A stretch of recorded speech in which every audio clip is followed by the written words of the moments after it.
میں پھر آپ کے آج کے اس کنونشن کے لیے، اور دراصل یہ ورک شاپ ہے، آج ایک مختلف انداز کا آپ سما پائیں گے اور اسلوب. ہمیشہ کانفرنسز ہوتی ہیں، کنونشنز ہوتے ہیں، یہ فروغ امن اور انسداد دہشت گردی کے سلسلے میں جو نصاب مرتب کیا ہے اس کی پہلی علماء کرام کی ورک شاپ ہے. ورک شاپس کا رواج بیرونی دنیا میں بہت ہے، اور آج کل کانفرنسز کنونشنز باہر نہیں ہوتے، ورک شاپس ہوتی ہیں، انٹریکٹیو سیشنز ہوتے ہیں.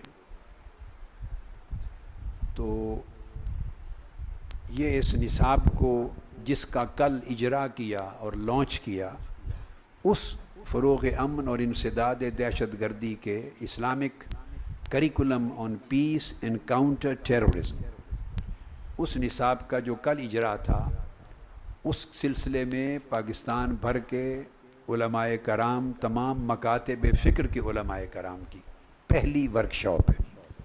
اب آپ جمع ہو گئے ہیں تو میں گفتگو اب آپ کے لیے کر لوں. کوئی اور ضروری چینل رہ تو نہیں کہ یہ ابھی پہنچنے میں؟ نور اللہ صدیقی صاحب، چونکہ ایسا شکوہ نہ ہو، ان کا جائز بنے گا شکوہ، کیونکہ 3:30 کا ٹائم ہم نے دیا تھا، گفتگو پہلے ہو جائے تو ان کا شکوہ آپ دیکھ لیں ذرا. نہیں میرے چاند، وہ آپ کا اوکے ہے، کیونکہ آپ کو دوہری مبارکباد ہے، آپ اپنے ٹائم سے بھی پہلے آنے والے لوگوں میں ہیں، نمبر 1 ہیں. تو جو احباب اپنے ٹائم پر پہنچ رہے ہیں، گفتگو پہلے ہو گئی تو ان کا شکوہ ہوگا. ہاں چیک کر لیں. تو میں اتنے میں علماء کرام سے یہ بات کر رہا ہوں کہ اس سیشن کی نوعیت کیا ہوگی. کچھ تو اس عرصے میں جو علمی کام ہوا ہے، یہ 1-2 سال کے اس عرصے میں، جس عرصے میں لوگ تصور بھی نہیں کر سکتے تھے میری مصروفیات کی نوعیت کو دیکھ کر کہ اس زمانے میں بھی علمی کام بڑھتا رہے گا، ساتھ چلتا رہے گا، کوئی تصور بھی نہیں کر سکتا تھا. تو اس عرصے میں بھی علمی کام اسی رفتار سے جاری رہا ہے، حتیٰ کہ آپ میں سے کم احباب کو موقع ملا ہوگا 70 دن کے جو دھرنے تھے، یا ادھر جب 17 جون کی شہادتوں کے بعد پھر میں رہا، پھر محاصرہ ہوا، پھر انقلاب مارچ، یہاں بھی گھر کے اندر بھی، اور 70 دن دھرنے میں کنٹینر میں بھی.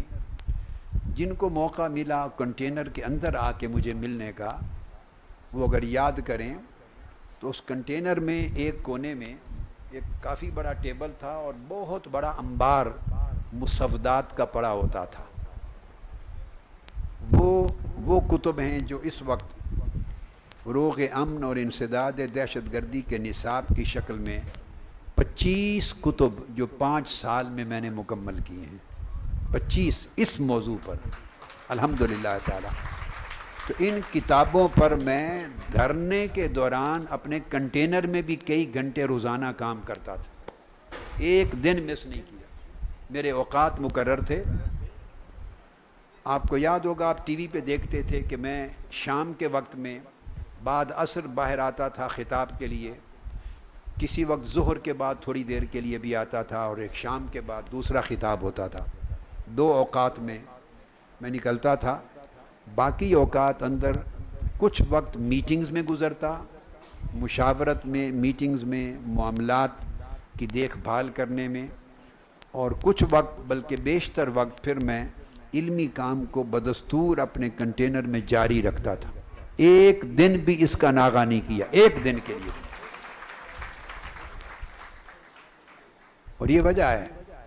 اور یہ 25 کتب کا یہ پورا کام جو اس موضوع پر ہے، امن اور دہشت گردی، اس سبجیکٹ پر، یہ 2010 میں جب یہ فتویٰ جاری کیا نا، جس کو فتنہ خوارج، دہشت گردی اور فتنہ خوارج کا نام رکھا ہے ہم نے.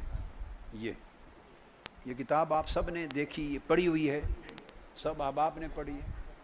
تو اس کا انگلش ورژن بھی ہے، نکالو بیٹے. تو یہ اس کا انگلش ورژن ہے. اسی انگلش میں اس کا نام فتویٰ رکھا ہے، فتویٰ آن ٹیررزم اینڈ سوئسائڈ بومبنگ. اس کا اسی طرح اتنی ضخامت کا عربی ورژن بھی ہے، اتنی ضخامت کا ڈینش ورژن بھی ہے، ڈنمارک، اتنی ضخامت کا. آف کورس جب اردو، عربی اور انگریزی، جب 3 زبانوں کا معاملہ ہو جاتا ہے تو اس کے بعد آگے میری حدود ختم ہو جاتی. بقایا زبانیں پھر ہمارے لوگ ٹرانسلیٹ کرتے ہیں. 3 زبانوں میں تو میں خود لکھتا ہوں بے شمار کتابیں. تو یہ انگلش ورژن ہے، پھر اس کا فرینچ ورژن ہے، پھر ہندی زبان کا ورژن ہے، اور دنیا کی مختلف زبانوں میں یہ چھپے ہیں. اٹالین، اچھا یہ بتا رہے ہیں کہ اٹالین زبان میں، اٹلی کی زبان میں بھی ہو گیا تھا یار، چونکہ وہاں لوگ کرتے رہتے ہیں ٹرانسلیٹ. جب انگلش میں ایک بار چیز آ جائے تو پھر یورپ کی لینگویجز اور باقی جو کنٹریز ہیں، چائنیز بھی، رشین، ان کو پھر وہاں سے ٹرانسلیٹ کرنا، ترجمہ کرنا آسان ہو جاتا. تو اسی طرح باقی کتب کا میں تعارف آپ کو کرواؤں گا. یہ جب پہلا فتویٰ لکھا 2010 میں، تو اس کے بعد میرا یہ خیال تھا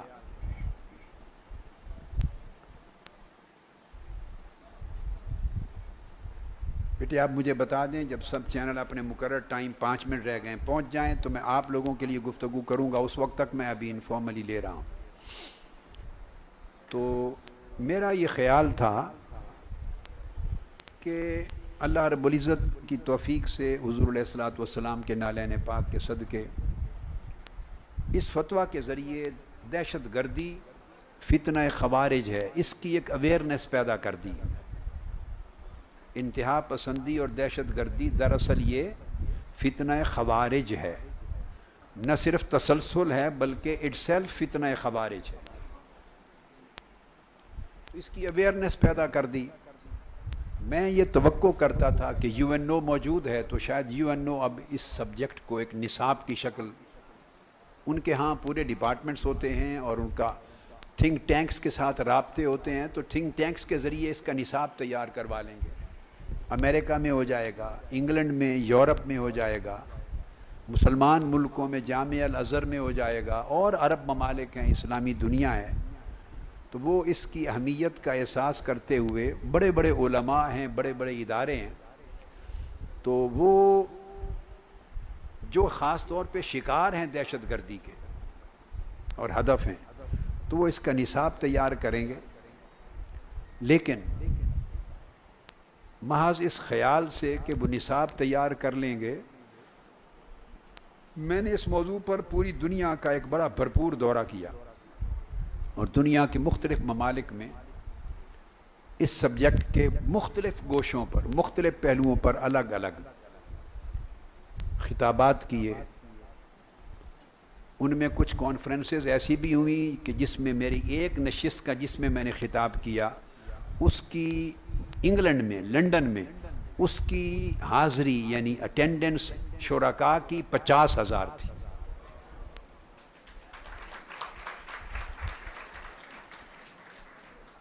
وہ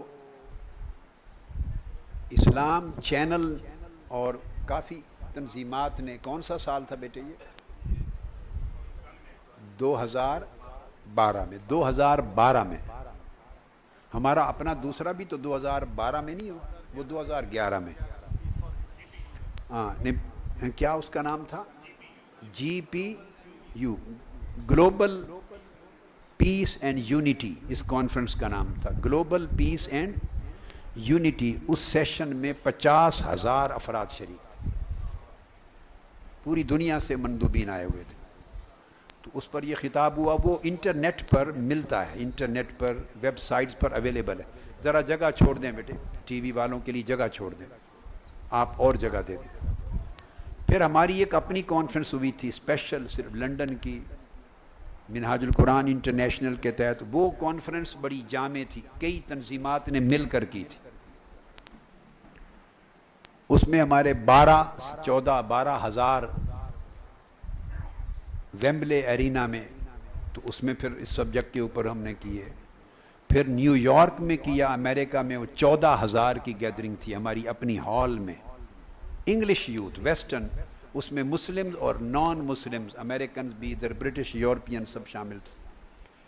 اس طرح تھنک ٹینکس کو خطاب ہوئے جہاں پالیسیز بنتی ہیں، یونیورسٹیز میں ہوئے، پارلیمنٹس میں ہوئے، آپ نے دیکھے ہیں کچھ میرے خیال جھلکیاں، آسٹریلیا میں پارلیمنٹس میں ہوئے مختلف جگہوں پر، نیوزی لینڈ میں ہوئے، سوئٹزرلینڈ ایڈریس ہوئے میرے ورلڈ اکنامک فورم سے، علی ہذہ القیاس۔ یہ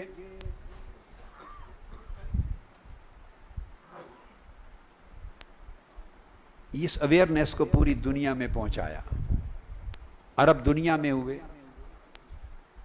مصر میں، ایجپٹ میں، پھر استنبول میں بین الاقوامی کانفرنسز ہوئی جس میں میں مہمان خصوصی تھا، افتتاحی خطاب بھی ہوئے میرے اور اختتامی بھی سارے، اور افغانستان اور کئی ملکوں کے بڑے بڑے علماء کے وفود کو پھر اس سبجیکٹ پر ایک طرح کی ورک شاپ تھی جس طرح آج کر رہے ہیں۔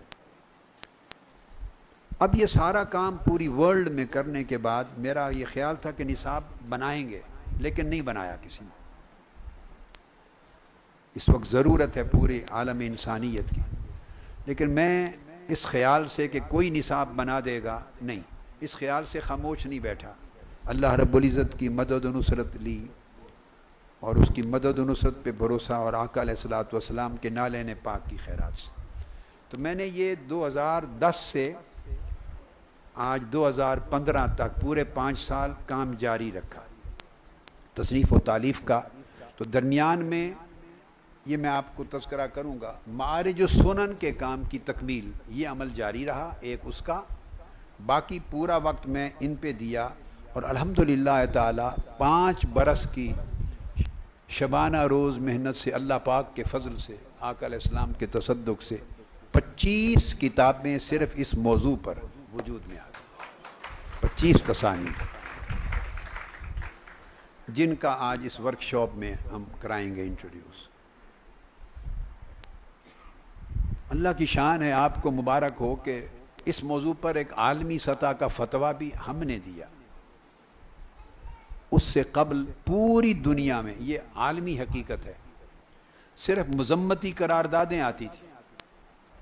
ایک سٹیٹمنٹ آ گیا، 150 علماء، 250 علماء اردن میں جمع ہوئے، 300 علماء جمع ہوئے اردن میں، ایک خط لکھ دیا، اس کے نیچے دستخط ہو گئے، ایک ڈیکلیریشن اعلامیہ جاری کر دیا، دستخط ہو گئے، ایک سٹیٹمنٹ جاری کر دیا، دستخط ہو گئے، ایک 2 صفحے کا چھوٹا سا بروشر ڈال دیا کہ ہم کنڈیم کرتے ہیں، مذمت کرتے ہیں۔ اس کے اوپر سوائے اس کے پورے عالم اسلام سے کسی نے پیش رفت نہیں کی۔ بدنامی اسلام کی ہو رہی ہے، امت مسلمہ کی بدنامی ہو رہی ہے، مگر اللہ کی شان ہے کہ کسی کو فکر ہی نہیں ہے اس چیز کی۔ تو وہ فتویٰ جاری کر کے پوری دنیا میں اویئرنیس بھی ہم نے دی، اور الحمدللہ تعالی اس کے بعد اس سبجیکٹ کو، دہشت گردی کو، انتہا پسندی کو، اور اس کو کاؤنٹر، انگلش میں کہتے ہیں کاؤنٹر نیریٹو، جو نظریہ ہے انتہا پسندوں کا اور دہشت گردوں کا جو نظریہ ہے، اس نظریے کے مقابلے میں اس کے رد میں نظریہ دینا کہ تمہارا نظریہ غلط ہے، تم نے قرآن و سنت کی غلط تعبیرات کی ہیں، ان موضوعات پر جن پر تم نے ورغلایا ہے نوجوان نسل کو، ان پر قرآن و سنت کی اصل تعلیمات و تعبیرات یہ ہیں کاؤنٹر نیریٹو، ان کے رد میں پورا قرآنی اور اسلامی نظریہ دینا۔ تو چونکہ 10-15-20 موضوع تھے اس کے اندر، آگے ٹھیک ہے، جی ہاں جی،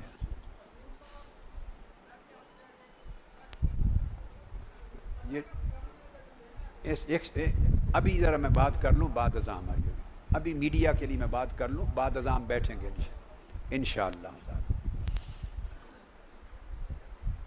میں میڈیا کے احباب سے مخاطب ہوں، میں تھوڑی دیر گفتگو کروں گا، بالکل مختصر، اور باقی وقت میں تھوڑا سا آپ کے سوالات کے لیے چھوڑ دوں گا۔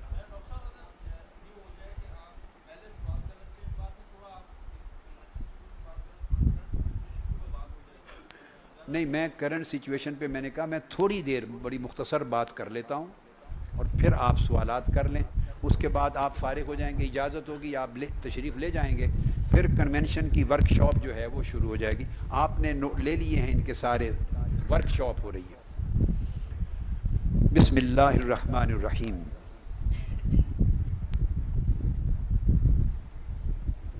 پنکھے کو ادھر اٹھائیں، اس طرف رکھیں، پنکھے کو ادھر اٹھا کے رکھ دیں بیٹے، جیسے وہ رکھا ہے نا، اس کو اٹھا کے ادھر رکھ دیں بیٹے، شاباش۔ بسم اللہ الرحمن الرحیم۔ اللہ رب العزت کا شکر ہے جس کی توفیق سے ہم نے کل اسلام آباد میں فروغ امن اور انسداد دہشت گردی کے حوالے سے مرتب کیے گئے نصاب کا افتتاح کیا، اور آج اسی سبجیکٹ پر کہ فروغ امن اور انسداد دہشت گردی کے حوالے سے پاکستان بھر کے علماء کیا رول پلے کر سکتے ہیں، اس حوالے سے منہاج القرآن انٹرنیشنل کے سیکریٹریٹ میں ملک بھر کے علماء کرام کی پہلی ورکشاپ منعقد ہو رہی ہے، اور شاید یہ پاکستان کی تاریخ میں اس نوعیت کا پہلا پروگرام ہے۔ دہشت گردی اس وقت نہ صرف عالم اسلام کا اور پاکستان کا بلکہ پورے عالم انسانیت کا سب سے بڑا گمبھیر اور اذیتناک اور پریشان کن مسئلہ ہے، اور پاکستان کے حوالے سے پاکستان کی تو بقا کو دہشت گردی کے باعث خطرات لاحق ہیں۔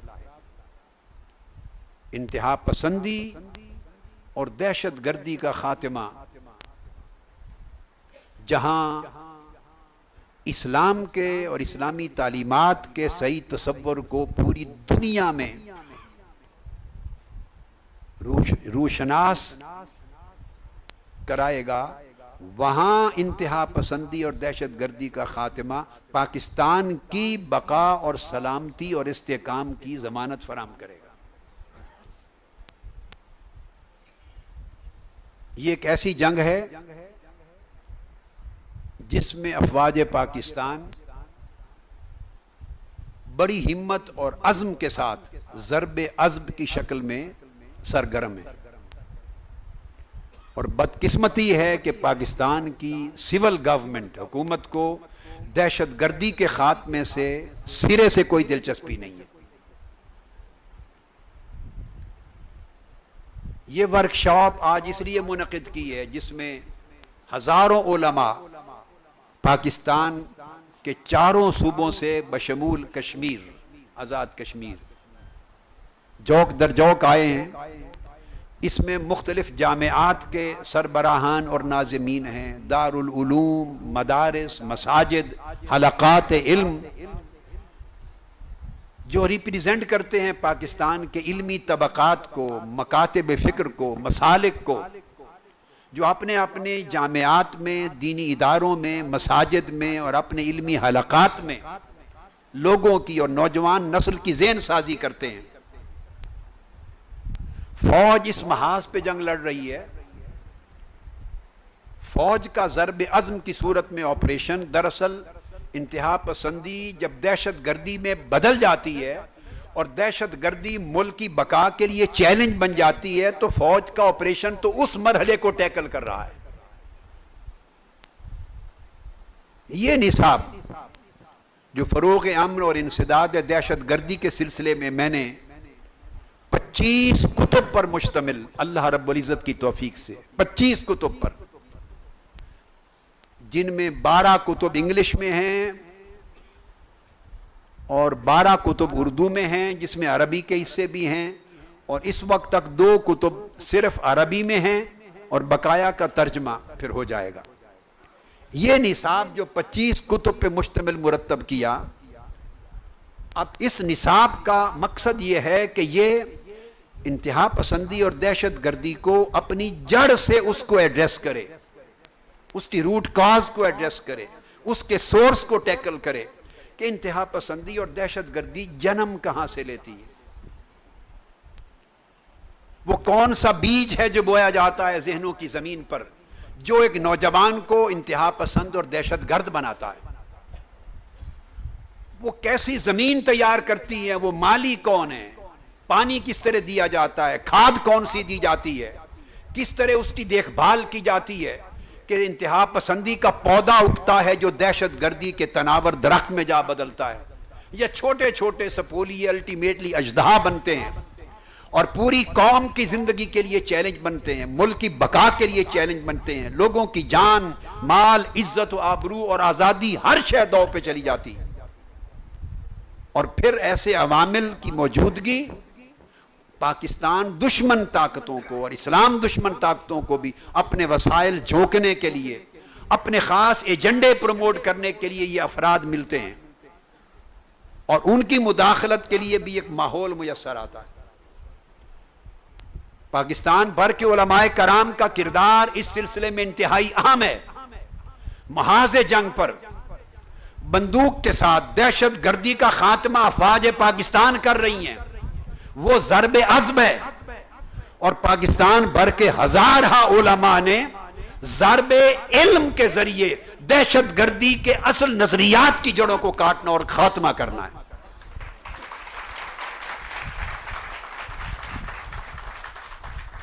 آج دہشت گردی اور انتہا پسندی کو کلیتاً ختم کرنے کے لیے یہ جو نظریاتی جنگ ہے اور علماء کرام کا ضرب عزم اور ضرب علم ہے، اس کے سلسلے میں پہلی ورکشاپ ہے کہ مساجد میں، مدارس میں، شام کی کلاسز میں، حلقات میں، دارالعلوم میں، جامعات میں، سکولز میں، یونیورسٹیز میں، کالجز میں، اپنے دروس ہائے علم میں، دروس قرآن میں، دروس حدیث میں، دروس فقہ میں، دروس تصوف میں، دروس اخلاق میں کس طرح اس فکر کو فروغ دینا ہے جو فکر اس قوم کے اندر امن کی ضمانت دے گا، ان حقیقی قرآنی تعلیمات کو کس طرح ڈیولپ کرنا ہے جو طبیعتوں کی زمینوں سے نفرت کے بیج نکال دے گا، اور جو انسانی طبیعتوں میں، مسلمانوں کے کردار میں اخوت، محبت، برداشت، بھائی چارہ، تحمل اور روحانیت کی اقدار کو پیدا کرے گا، جس کے ذریعے ہماری پوری سوسائٹی پرامن سوسائٹی بنے گی۔ اور وہ نوجوان جسے گمراہ کیا گیا ہے یہ کہہ کر کہ دہشت گردی ایک جہاد ہے، یہ دار الحرب ہے، دار الکفر ہے، جو مرے گا وہ شہید ہے، جو بچے گا وہ غازی ہے، سیدھا جنت میں جائے گا، سب گناہوں کا کفارہ ہے، لہٰذا اسے یہ سارے غلط جانسے دے کر قتل و غارت گری پر آمادہ کیا جا رہا ہے۔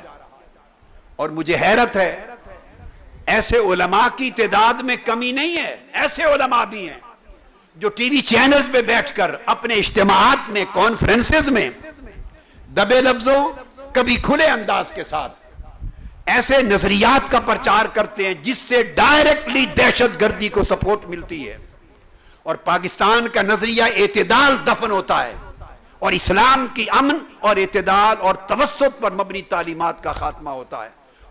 ہماری نسلوں کو بچانے کا معاملہ ہے، تو آج کی ورکشاپ میں ہم اس کے میکنزم پہ غور کریں گے، اس کے طریقہ کار پہ غور کریں گے کہ اس نصاب کو کس طرح پڑھا جائے، کس طرح پڑھایا جائے، کس طرح آگے بڑھایا جائے۔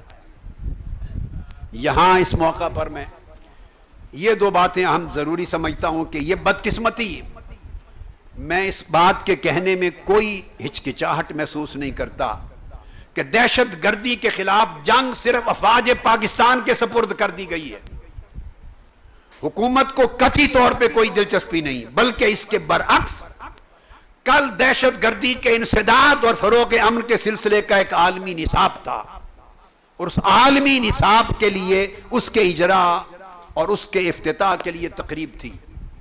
این اس وقت وزیر اعظم ملک کی ساری سیاسی مذہبی جماعتوں کا اجلاس بلا کے بیٹھ گئے.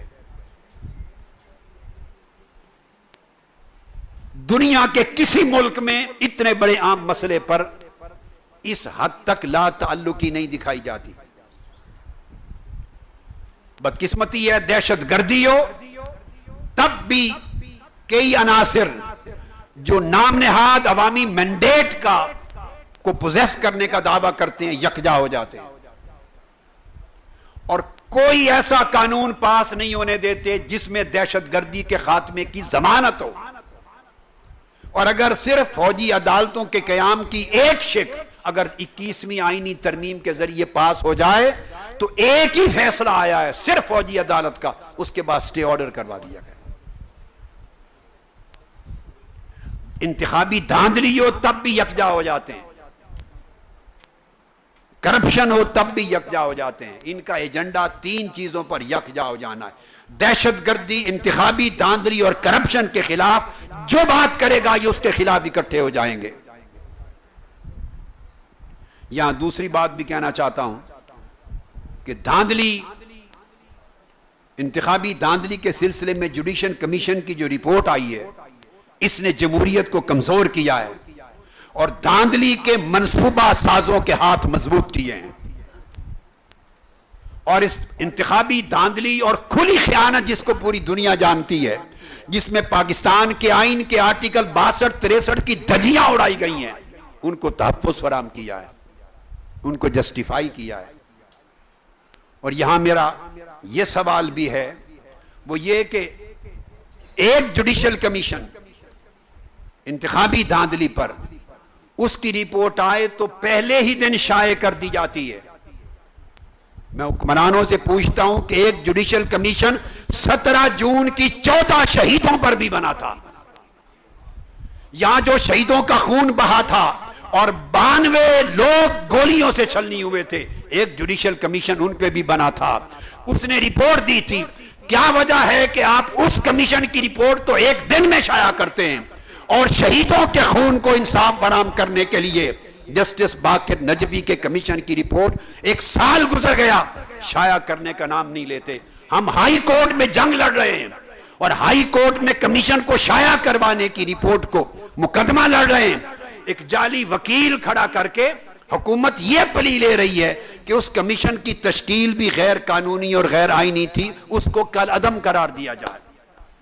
کمیشن رپورٹ تمہاری مرضی کے مطابق دے تو اس کو شائع کیا جائے, اور کمیشن رپورٹ اگر تمہیں قتل عام اور بربریت کا ذمہ دار ٹھہرا دے اور تمہارے گنانے چہروں سے پردہ اٹھا دے تو تم اس رپورٹ کو شائع ہی نہ کرو, اسے کل عدم قرار دلوانے لگو. میں گفتگو ختم کرتے ہوئے یہ کہنا چاہتا ہوں کہ شہیدوں کا خون انشاءاللہ تعالی کبھی رائے گا نہیں جائے گا. شہیدوں کے خون کے قطرے قطرے کا حساب ہوگا, اور مبارکباد کے مستحق ہیں وہ شہید اور پھر ان شہیدوں کے غریب پسماندگان اور ان کے خاندان ورثا. تم کروڑوں روپے لے کر پورا سال ان شہیدوں کے غریب خاندانوں کے بچے بچیوں اور ماؤں بہنوں اور ان کے اعزاء اقارب کو خریدنے کے لیے قارون کے خزانے لے کر پھرتے رہے. انہوں نے جوتے کے ساتھ تمہاری رقم کو ٹکرا دیا.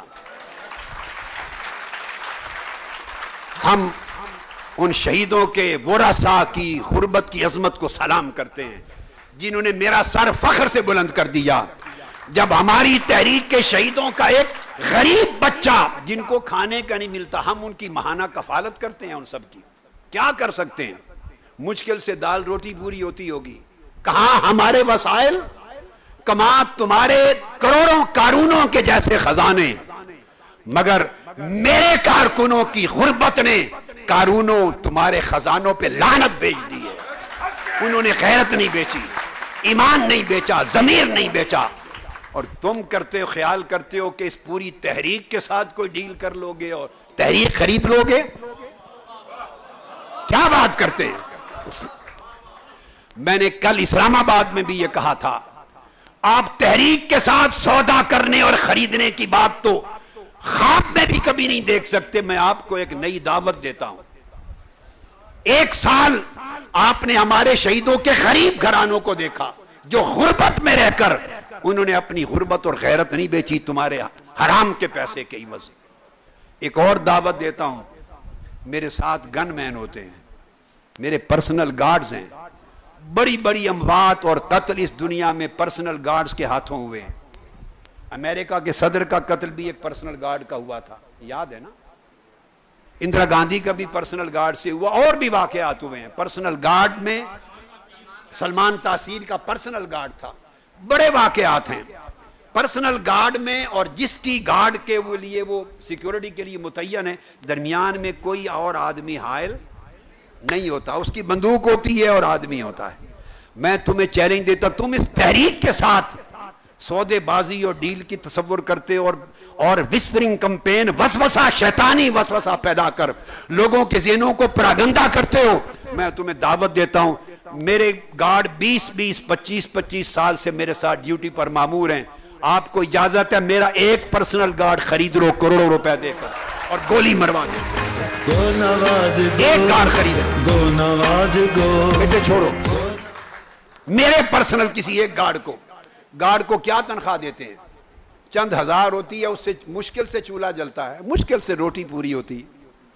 ضرورت مند ہوتے ہیں, علاج معالجے بھی مشکلات ہوتی ہیں. تو یہاں اس ملک میں کیا کچھ نہیں ہوتا.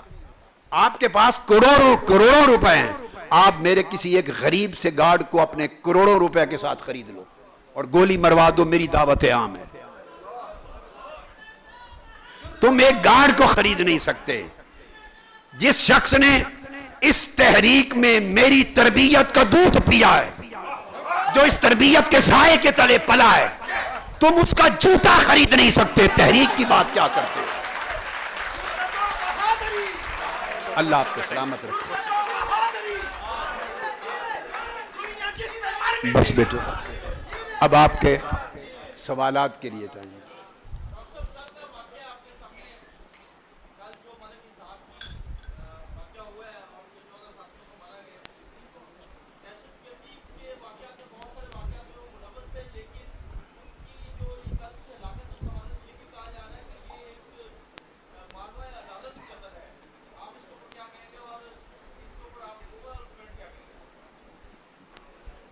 میرے چاند, میں تو سمپل یہ بات کروں گا, کتنے ماورائے عدالت قتل اس ملک میں ہو چکے اور ہو رہے ہیں, کوئی ایک تو نہیں ہوا. ہم کسی اور ماورائے عدالت قتل پر کیا بات کریں, اور اس وقت تک نہیں کریں گے جب ہمارے ماورائے عدالت قتل ہوئے ہیں 14. ہم تو ابھی اس کے انصاف کے مسئلے سے فارغ نہیں ہوئے, اور اس میں دہشت گرد بھی شامل تھے, ریاستی دہشت گردی بھی تھی.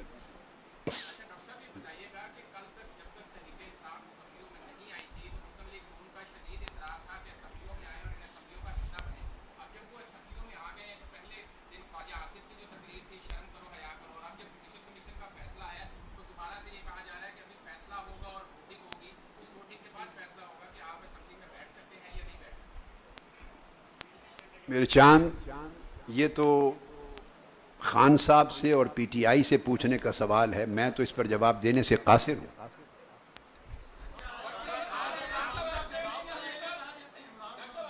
میں نے تو اب روز اول ان کو کہہ دیا تھا کہ کسی جوڈیشل کمیشن کی طرف نہ جانا.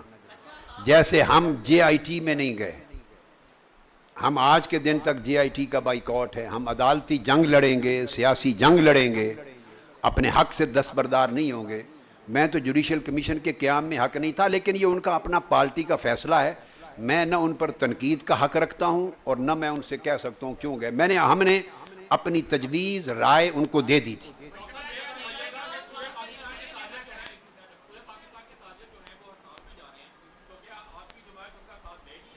بالکل. تاجر اور پاکستان کا کوئی بھی طبقہ جو متاثر ہے حکمرانوں کے ظلم, جبر اور ناانصافی پر مبنی اور غیر منصفانہ پالیسیوں کا شکار ہے, ہم مکمل طور پہ ان کا ساتھ دیں گے, تعاون کریں گے اور ہماری جات ان کے ساتھ ہوگی.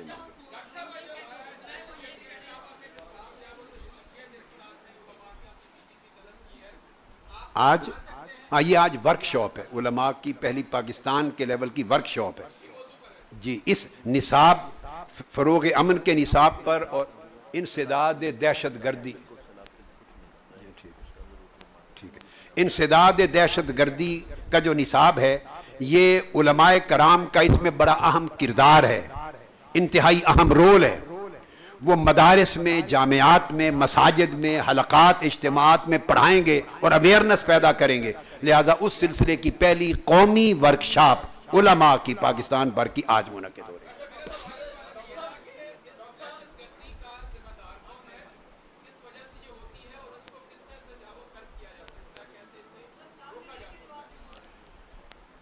دیکھیے دہشت گردی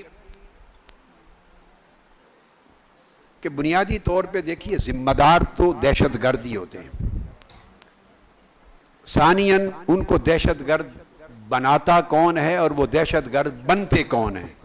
اس میں افکار و نظریات بھی انتہا پسندانہ ہوتے ہیں، اس میں ملک کے غیر منصفانہ سیاسی، سماجی، معاشی اور قانونی حالات بھی ہوتے ہیں جو ان کو فرسٹریٹ کر کے دہشت گردی کی طرف لے جاتے ہیں، سوشو اکنامک ایسپیکٹس بھی ہوتے ہیں جو ان کی غربت کو ایکسپلائٹ کر کے دہشت گردی کی طرف لے جاتے ہیں۔ اس لحاظ سے دیکھیں تو پھر یہ ذمہ داری حکومت وقت پر ہوتی ہے۔ حکومتیں جب عدل اور انصاف پر مبنی معاشرہ قائم کرنے میں ناکام ہو جائیں تو وہاں یا قوم مایوس ہو کر ٹوٹلی اپنے نظام سے اعتماد اٹھا کے گھر بیٹھ جاتی ہے، یا اس میں جرائم پیشہ لوگ جنم لیتے ہیں، اور اگر بیرونی عوامل اور سرمایہ شامل ہو جائے تو لوگ دہشت گرد بھی بنتے ہیں۔ ان کی باری پہ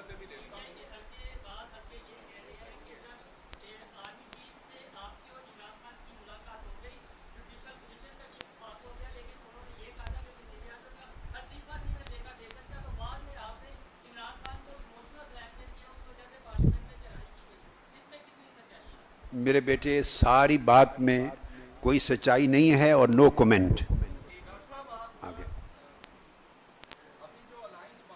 ایموشنل بلیک میل کوئی کسی کو نہیں کر سکتا بیٹے، کوئی نابالغ بچہ فیڈر میں دودھ پینے والا نہیں ہوتا۔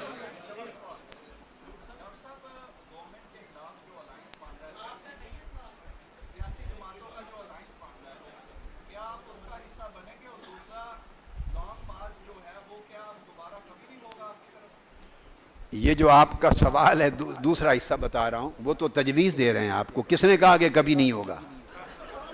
نہ میں یہ کہہ رہا ہوں کہ کل ہوگا، کوئی تاریخ مقرر نہیں کر رہا، اور نہ میں یہ کہہ رہا ہوں کہ کبھی نہیں ہوگا۔ یہ ایک اسٹریٹجی ہے جو ہمیشہ اوپن رہتی ہے اور ہر چیز اپنے وقت کے مطابق ڈیسائیڈ کی جاتی ہے۔ جماعتوں کے رہ گیا الائنس کا میٹر، وہ ایک پولیٹیکل میکنزم ہے، وہ ہم چونکہ اس پولیٹیکل سٹرگل میں شریک ہیں، شامل ہیں، یہ سیاسی جنگ لڑ رہے ہیں، جاری رکھیں گے ہر محاذ پر اپنا جہاد، اپنی حق کی کاوشیں جاری رکھیں گے، تو جو صورت ہوگی وقت کے ساتھ ساتھ فیصلہ ہوگا۔ ان کی یہ پہلے رکے تھے جی، وہ کیا تھا بیٹے؟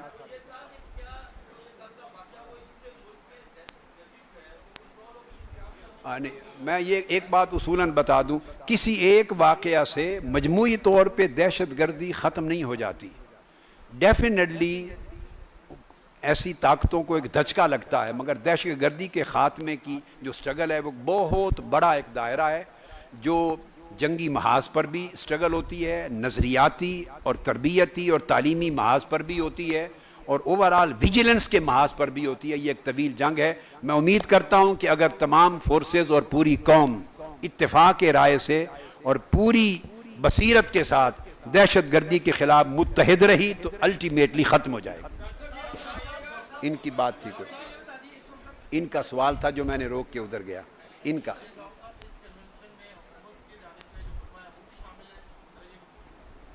حکومت کی جانب سے علماء نہیں، ہم نے تو کسی ایسے ایک شخص کو بھی دعوت نہیں دی۔ اگر حکومت نے کچھ اپنے لوگ رپورٹنگ کے لیے، اسپائنگ کے لیے بھیج دیے ہوں تو مجھے نہیں پتا، مگر ہماری لسٹ میں ایک شخص بھی ایسا نہیں ہے جو ان کا وفادار ہو۔ یہاں سارے وہ حاضر ہیں جو صرف تاجدار کائنات کے وفادار ہیں، رسول کے۔ بس ٹھیک ہے جی، آخری سوال، آخری۔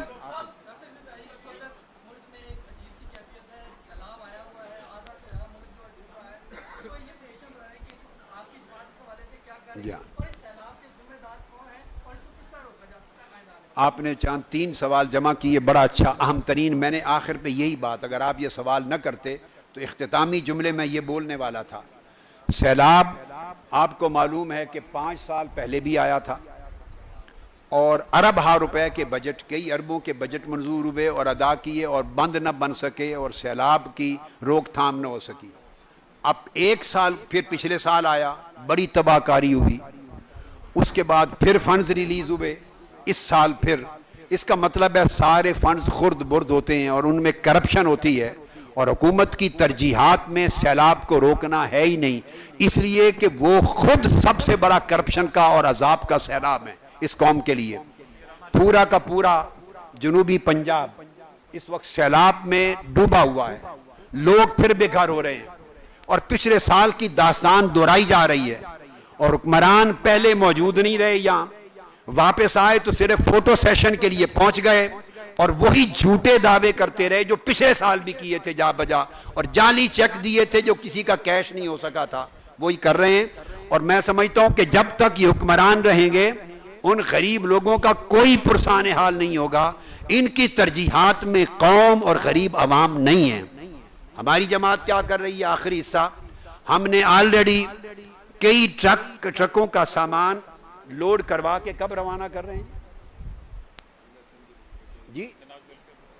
ہماری منہاج القرآن، منہاج ویلفیئر فاؤنڈیشن آلریڈی مجھے کل بتایا تھا پرسوں کہ ہم اس کے کئی ٹرکوں کا سامان آلریڈی تیار کر چکے ہیں، اگلے 1-2 دنوں میں شاید آپ کو بلا کے روانہ کر رہے ہیں. ہم نے اپنے تمام تنظیمات کو بطور والنٹیئر سیلاب زدہ علاقوں میں بھیج دیا ہے، تنظیمات کو اور کارکنان کو ڈپیوٹ کر دیا ہے، اور ہم نے اپیل کر دی ہے اپنی منہاج ویلفیئر فاؤنڈیشن کے ذریعے سیلاب زدگان کی مزید مدد کے لیے، اور اپنے پاس سے اس کی امدادی کاروائیاں شروع کر دی ہیں. آپ کو وہ ٹرکوں کی روانگی کے لیے بلا لیا جائے گا. شکریہ بیٹا، کافی ہو. آپ کا بہت بہت شکریہ، اللہ پاک آپ کو برکت دے. اچھا ایک رہتے جی. اچھا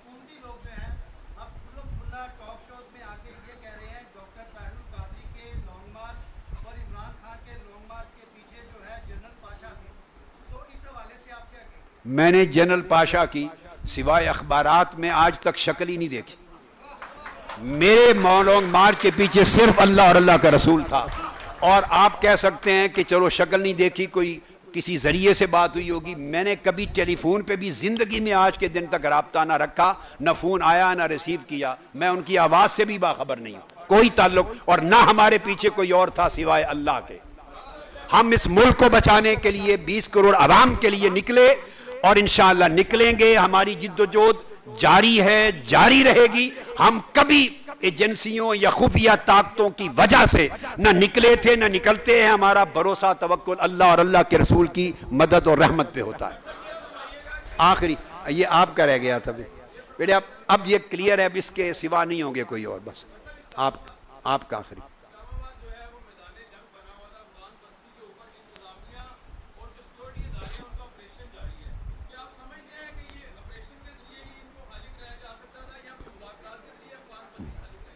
میرے چاند میں ایک بات بتا دوں، آپریشن کی نوبت ہمیشہ اس وقت آتی ہے جب سول گورنمنٹ اپنے فرائض کی ادائیگی میں ناکام ہو جاتی. آپریشن آئیڈیل سچویشن نہیں ہوتی، لیکن سوال یہ پیدا ہوتا ہے کہ یہ نوبت آئی کیوں؟ حکومت جو مینڈیٹ جھوٹا کلیم کرتے ہیں وہ اپنا کوئی فریضہ سوائے لوٹ مار کے اور کاروبار کے اور کچھ ادا نہیں کر رہی، تو پھر وہ کیا کریں؟ آخری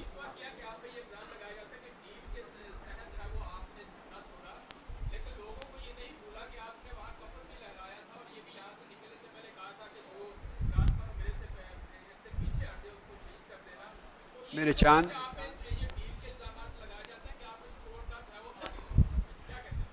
ہم نے اس راہ کو آج بھی نہیں چھوڑا، اور میں آج بھی کفن پوش ہوں حق کے لیے، آج بھی کفن پوش ہوں. یہ میں آپ کو ایک اصولی نظریاتی ایک تصوراتی بات کر رہا ہوں کہ میں اسی تصور میں رہتا ہوں کہ میں جو گویا کفن پہنا ہوا ہے، حق کے لیے جیوں گا، حق کے لیے لڑوں گا، حق کے لیے مروں گا انشاءاللہ.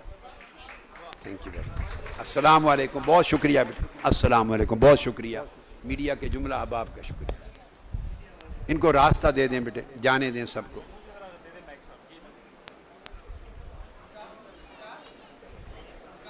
ان کو جانے دیں بیٹے سب کو.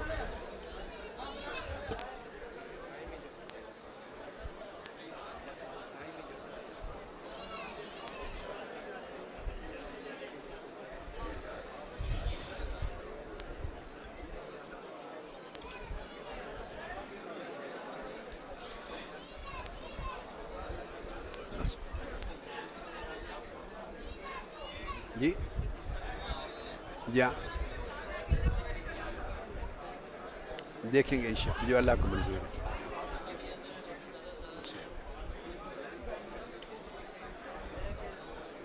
بھائی ہمارے میڈیا کی جو ریلیونٹ لوگ ہیں وہ ہیلپ کریں میڈیا کے احباب کو کیمروں لے جانے کے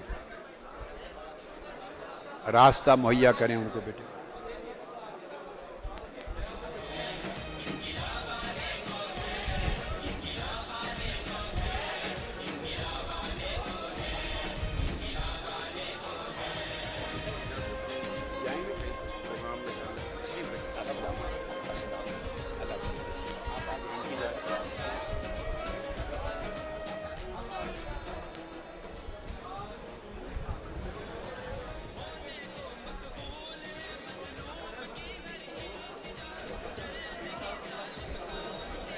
چلو یہ زیادہ نمایاں ہے.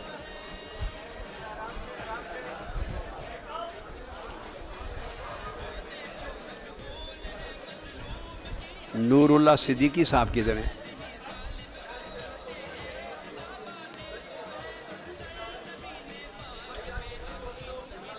کیا کہتا ہے ذیشان؟ خیریت ہے؟ طبیعت ٹھیک ہے؟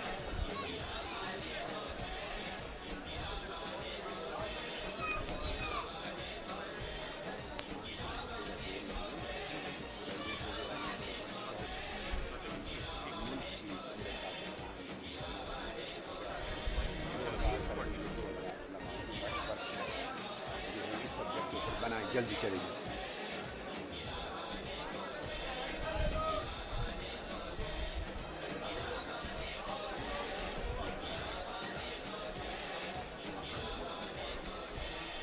بیٹے یہ پنکھا ادھر کر دو نا میری طرف سے تھوڑا آگے کر دو پنکھا. بس بس بس ٹھیک ہے بس ٹھیک ہے بیٹے.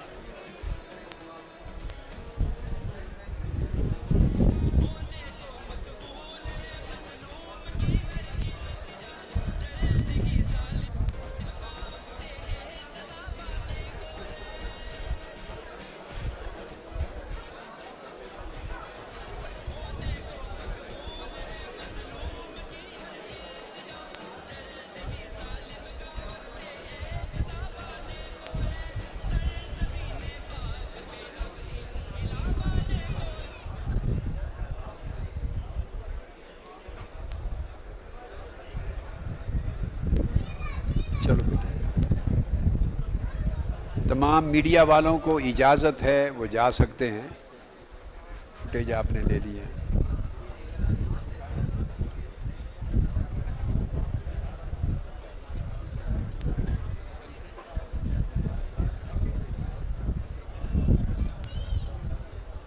اس کو تھوڑا اور قریب کر لیں پنکھے کو تھوڑا اور قریب کر لیں.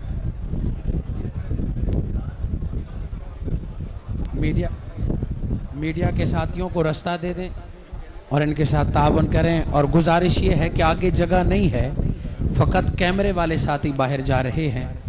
معزز شرکاء سے گزارش ہے کہ اپنی نشستوں پر تشریف رکھیں آگے جگہ نہیں ہے. میڈیا کے ساتھیوں کو دائیں طرف تعاون کے ساتھ راستہ دیں.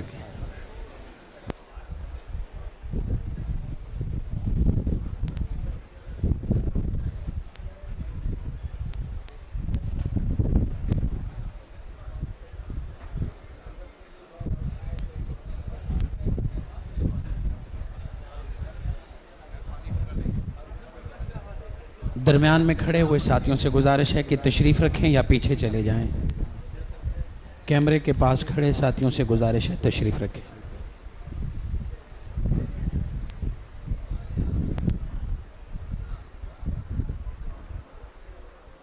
کدھر ہیں بھائی؟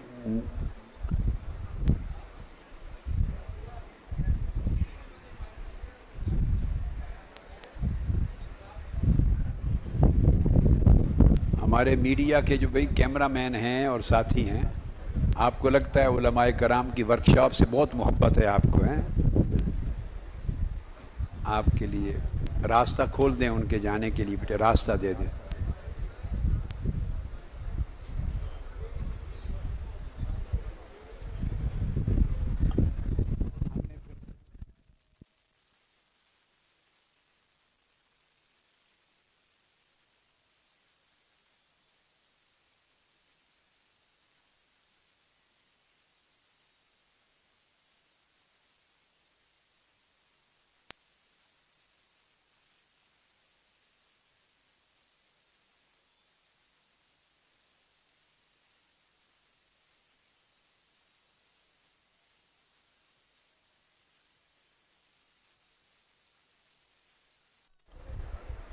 بسم اللہ الرحمن الرحیم۔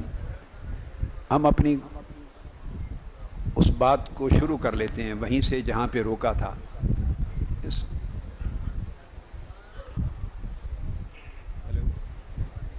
پریس اور میڈیا سیشن شروع ہونے سے قبل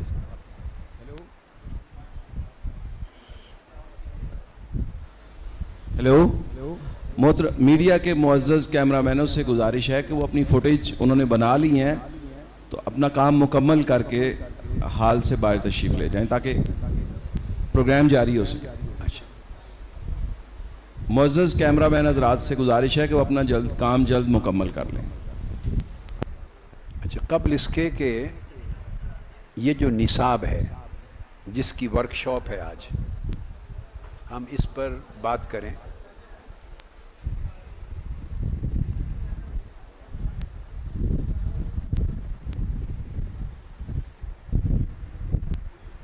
چونکہ آپ اہل علم ہیں تو تھوڑا سا میں اس عرصے میں جو آپ سے اس طرح بالالتزام ملاقات کا موقع نہیں بن سکا اکٹھے،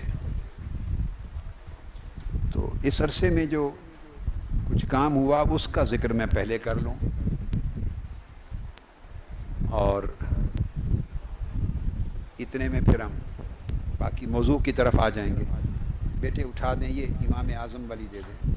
سب سے پہلے ایک چیز آپ کے لیے بڑی خوش آئند ہے اور مبارکباد کے لائق ہے۔ آپ مجھے معلوم نہیں کتنے احباب کو، علماء کرام کو یہ معلوم ہے، کتنوں کو نہیں۔ آپ کے علم میں تو ہے کہ امام اعظم ابو حنیفہ رضی اللہ تعالیٰ عنہ پر، امام الائمہ فی الحدیث، اس موضوع پر ایک جلد، ایک ضخیم کتاب ایک ہی جلد میں بہت عرصہ قبل میں نے لکھ دی تھی اور وہ مطبوعہ شکل میں تھی، اس کا تو پتہ ہے سب کو، مگر شاید یہ معلوم نہیں۔ بیٹے اس کو تھوڑا اور ادھر کر دیں، یہ اس میں سٹل آواز آ رہی ہے، پنکھے کو تھوڑا ادھر کر کے رکھیں، اس کو بھی تھوڑا سا اپنی جہاں بیٹھے نا ادھر کر لیں اور پھر رخ ادھر کریں تاکہ اس میں اب کچھ بہتر ہو رہا ہے۔ رخ میری طرف ہی کریں، رخ ادھر کریں، بس ٹھیک ہے۔ آپ بیٹے اپنا سر مبارک ذرا آگے سے ہٹا لیں، شاباش۔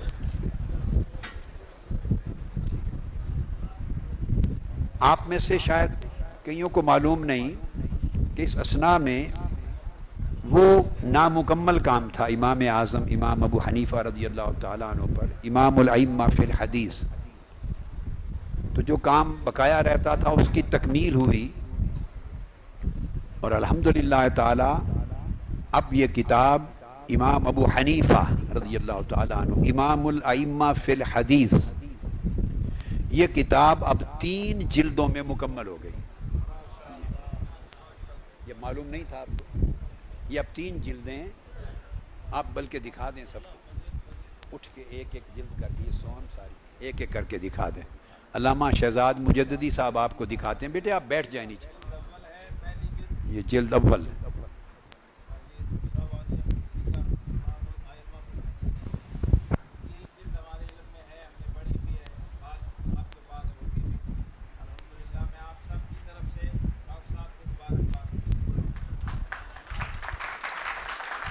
یہ بیٹے رکھ لیں۔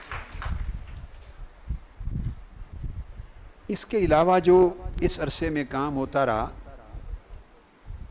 وہ ابھی ادھر دیں بیٹے، اٹھا دیں۔ یہ علامہ شہزاد مجددی صاحب کا دارالاخلاص ہے، تو اس کے لیے تو بڑی اہم ہے، اہل اخلاص کے لیے اور سارے علماء کرام کے لیے، اپنے حلقات کے لیے۔ حدیث میں چند کتابیں جو اور آئی ہیں، ایک کتاب ہے بڑے عجیب موضوع کے ساتھ، حقوق العباد، حقوق العباد علی خالق العباد،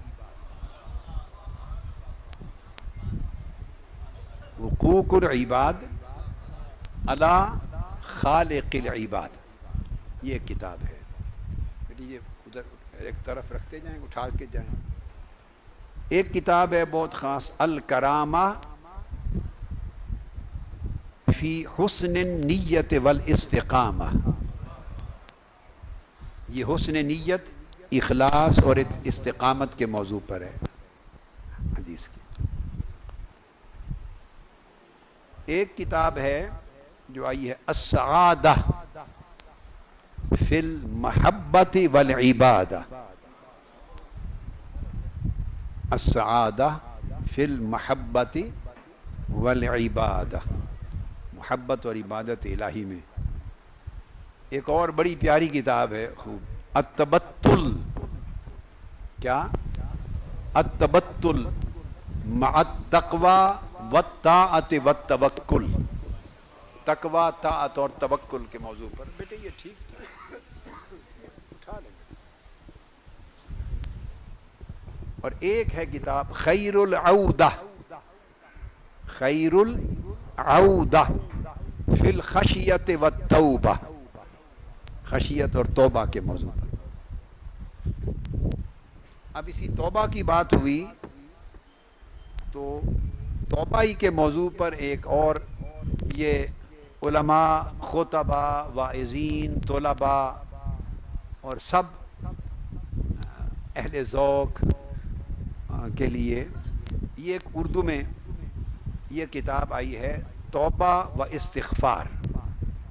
اس کتاب میں جتنے میرے خطابات توبہ اور استغفار کے موضوع پر تھے، جو ان کے پاس محفوظ تھے، ان خطابات کو نقل کر کے مرتب کر دیا گیا۔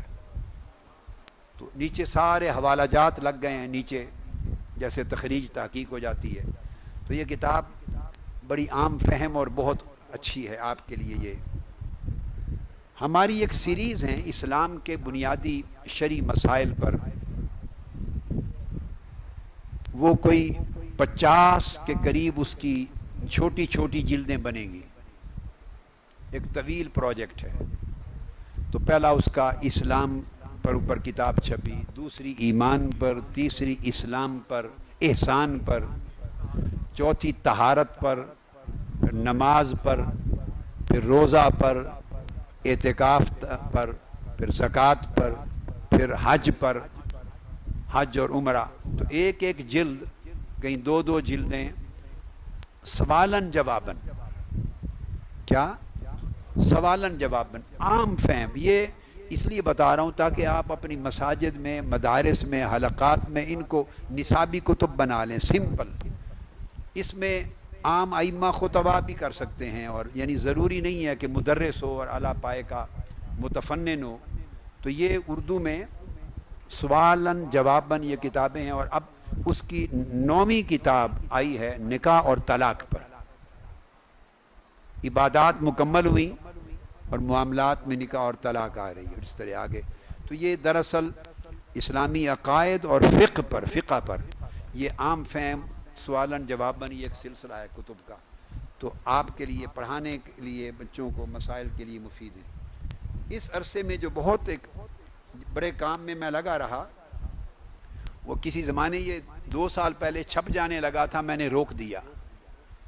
میں نے جب نظر دوڑائی تو اردو ترجمہ نظر ثانی مانگتا تھا، ترتیب نظر ثانی مانگتی تھی۔ یہ حدیث پاک کی کتاب ہے، آپ کو شاید معلوم ہے، ذکر میں نے کیا تھا کہ کینیڈا کے 10 سال کے قیام میں 40 جلدوں پر مشتمل حدیث کا کام الحمدللہ تعالی مکمل کیا میں نے۔ 10 سال تو نہیں، 8-9 سال ہوئے، 40 مجلدات پر، مفتی عبدالقوی صاحب 40 جلدوں پر مشتمل حدیث کا کام مکمل کیا۔ وہ اب سارا ادھر ریسرچ انسٹیٹیوٹ میں آ گیا ہوا ہے، میں نے مکمل کر کے دے دیا، پھر آگے اس کے طباعت سے قبل کے مرحلے ہوتے ہیں، کمپوزنگ ہوتی ہے، ابواب ترتیب ہوتی ہے، پھر اس کی پروف ریڈنگز ہوتی ہیں، مراحل چلتے ہیں۔ اب میں نے سوچا کہ 40 جلدیں کون پڑھے گا؟ وہ ائمہ کا زمانہ، حافظ ابن حجر عسقلانی کا، امام سیوطی کا، ہمارے ذوق وہ اگلے لوگوں والے تھے، تو نصیب تھا ہمارا اس زمانے میں ہمیں بھیج دیا جانا۔ امر ایسا ہی تھا۔ میں آج تو زمانے میں پڑھتا کوئی نہیں، وقت ہی نہیں بچا کسی کے پاس، تو میں نے پھر سوچا کہ اس کو 40 جلدوں کو 3 کتابوں میں تقسیم کر دوں تاکہ پڑھی جا سکے۔ پہلی کتاب فضائل اور ترغیب اور ترہیب کے انداز میں ہے، فضائل اور مناقب اور ترغیب و ترہیب کے انداز میں ہے، جیسے امام منذری کی ترغیب و ترہیب بھی ہے، امام شعرانی کی بھی ایک کتاب ہے اس طرح کی، اس طرح المتجر الرابع ہے، چند کتابیں اس اسلوب کے ساتھ لکھی گئیں۔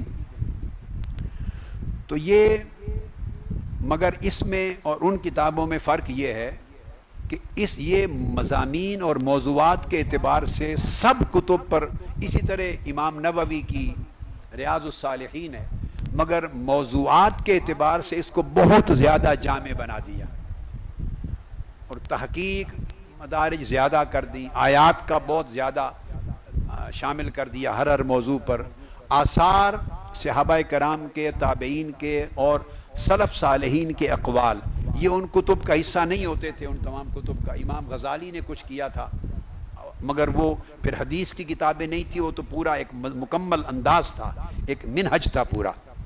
تو اس میں آثار اور اقوال بھی ایڈ کر دیے فصول میں، تو تقسیم کر کے پہلی کتاب 16 جلدوں کی بنا دی، 40 میں سے 16 جلدوں میں کی یہ کتاب، اس کا نام معارج السنن ہے، معارج السنن۔ 3 اگلی جلدیں یا 4 وہ پریس میں ہیں اس وقت، ابھی چند دنوں میں آپ کے پاس یہ 9 یا 10 جلدیں ہاتھ میں آ جائیں گی، باقی 6 رہ جائیں گی جو ترتیب کے ساتھ چھپ رہی ہیں۔ معارج السنن للنجات من الضلال والفتن، للنجات من الضلال والفتن، یہ 16 جلدیں اس کتاب کی بنائیں۔ پھر یہ کیا کہ اس کے بعد جب یہ 16 جلدیں چھپ جائیں گی تو اگلی کتاب جو اس کے بعد جو تیار ہے پھر وہ شروع کر دیں گے، پھر آگے اس کو پریس میں بھیجنے، طباعت کے قابل بنانے کے آخری مراحل ہوتے ہیں، پھر وہ لگ جائیں گے۔ وہ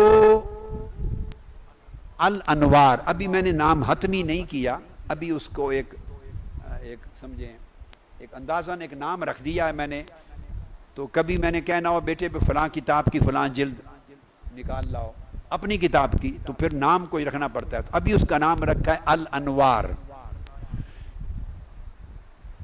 من الانوار من فضائل النبی المختار۔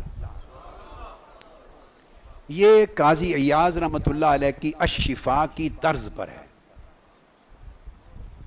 وہی اسلوب ہے، فرق یہ ہے کہ وہ ایک جلد میں ہے قاضی ایاز رحمۃ اللہ تعالیٰ علیہ کہ ہم تو انہی بڑوں کے خوشہ چین ہیں اور انہی کے نقوش قدم کی گرد اور غبار سے حاصل کرتے ہیں اور انہی کے قلم اور ان کے علمی فیضان اور فیوزات میں سے خیرات لیتے ہیں، ہم تو ان پر قناعت کرنے والے ہیں اور ان سے لینے والے ہیں۔ کتاب کا اسلوب وہی ہے مگر وہ ایک جلد میں تھی، اور اس انداز کی کتاب آقا علیہ السلام کی عظمت پر، حدیث کی جس میں آیات کا استدلال بھی ہو مگر عربی میں ہو، عربی میں پھر ترجمے تو ہو جائیں گے، ہو جاتے ہیں، اور حدیث اور آثار اور تحقیق کے ساتھ ہو، پھر پوری تاریخ میں کوئی اور کتاب نہیں لکھی گئی، سارے پھر اسی پر انحصار کرتے ہیں، پھر اس سے ملتی جلتی تھوڑی سی مختلف انداز ہو گیا المواہب اللدنیہ کا، وہ سیرت اور فضائل کا ایک ملتا جلتا اسلوب بن گیا، پھر شرح آ گئی، زرقانی وغیرہ اس طرح آتی ہیں۔ تو الشفاء کی طرز پر یہ کتاب ہے الانوار من عظمت النبی المختار، تو اس کی 10 جلدیں ہوں گی، ایک ایک جلد الشفاء کے برابر ہو۔ 10 جلدوں پر الانوار کر. جب یوں ہی یہ 16 چھپ جائیں گی تو یہ پھر پریس میں شروع ہو جائیں گی جانا. تیسری کتاب وہ بھی تقریباً 12 جلدوں کی یا 15 جلدیں اگر نہ بن جائیں تو 12 کی. وہ مذہب حنفی کے اعتبار سے فقہ کی کتاب ہے مگر ہے حدیث کی. یہ بہت بڑا خلا تھا ہمارے اوپر تو تانا ہے حدیث کا. تو یہ حدیث کی کتاب ہے 12 جلدوں میں، ضخیم 12 جلدیں پوری تحقیق کے ساتھ. مذاہب جن جن حدیث سے استدلال کرتے ہیں، مالکی، شافعی، حنبلی، ان کا بھی ذکر ہوگا تاکہ علمی دیانت قائم رہے. مگر مجموعی طور پہ پورا استدلال جو ہے اور ترجیح وہ مذہب حنفی کی ہوگی دلائل میں. اور ایک بڑا عظیم مذہب حنفی کا احادیث طیبہ اور حدیث مبارکہ کا ذخیرہ ہے. اور یہ ساری کتابوں میں حسب ضرورت تعلیقات بھی ہیں، تشریحات بھی ہیں، حواشی بھی ہیں عربی میں، ساتھ ان کے ترجمے بھی کر دیے، مقدمات بھی ہیں ان میں، تعلیقات، حواشی. تو ان کی ضروری تشریحات ان تمام کتب میں ساتھ یہ اسلوب بھی ہے. یہ جو معارج السنن ہے اس کی جو جلد اول، اس کا یہ جلد دوم سے شروع ہوتی ہے. جلد اول خالی رکھی ہے وہ مقدمہ کے لیے. اب میں نے ان کو کہا جلد 1 چھوڑ دیں اور جلد 2 سے شروع کر دیں.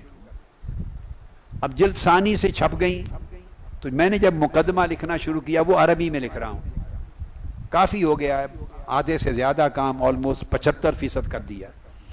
یہ بھی اسی زمانے میں ہوتا رہا ہے سارا، یہ ساتھ کام چلتے رہے. تو اب جب وہ لکھنا شروع کیا اصول الحدیث پر، حجیت حدیث پر، اصول الحدیث پر، مصطلحات حدیث پر، اور ضروری ابحاث بخاری مسلم سے پہلے کے حصے کی تاریخ حدیث پر، تدوین پر، اور زیادہ اصول الحدیث اور مصطلحات پر جب لکھنا شروع کیا تو عربی میں یہ 4 جلدیں بن گئی ہیں. 4 جلدیں اصول الحدیث کی اس کتاب کی بن گئی. تو جب ترجمہ ہو جائے گا تو 8 جلدیں بن جائیں گی. بس وہ میکینزم تو ڈسٹرب ہو گیا تو اب وہ الگ ایک بن جائے گی کتاب اس کا حصہ. تو شاید اگلے ایڈیشن میں اس کو جیسے بھی ہم کر لیں گے. وہ کتاب بھی انشاءاللہ مکمل ہو جائے گی اللہ نے چاہا تو اس سال میں. اس کے بعد یہ جو ہے پہلی توحید پر ہے، یعنی جلد جو دوسری ہے یہ توحید پر ہے، ایمان باللہ. اور جو اس کے بعد جو دوسری جلد بن گئی نا توحید پر، چونکہ پہلی جلد تو اب 4 جلدوں میں تقسیم ہو گئی اصول الحدیث پر، ترجمہ کریں گے تو 8 جلدیں بن جائیں گی. تیسری جلد آدھا حصہ اس توحید پر ہے اور اس کا جز ثانی رسالت النبی صلی اللہ علیہ وسلم پر اور حضور کی رسالت کی معرفت پر آ جاتا ہے. چوتھی جلد بھی آقا علیہ السلام کی شان اقدس، خصائص نبی اور شمائل نبی اور معجزات نبی اور کمالات اور دلائل نبوت پر ہیں. 5ویں جلد توسل پر، وجوب طاعت پر، وجوب محبت پر، شفاعت پر، توسل پر، تبرک کر، مداح پر، یہ اس پر ہے. 6ٹھی جلد شرف الانبیاء اور رسل کر کے تو اس کے اندر پھر الاعتقاد فی فضائل الصحابۃ والخلفاء الراشدین. 6ٹھی جلد میں خلفاء راشدین کے بارے میں عقیدہ اور ان کے فضائل کے اوپر آ جاتی ہے. پھر ان کے فضائل صحابہ، پھر ان کی تعظیم، پھر عشرہ مبشرہ، پھر صحابہ مبشرہ بالجنہ غیر العشرہ، بغیر عشرہ کے، پھر اہل بدر، پھر مہاجرین، انصار، صحابیات.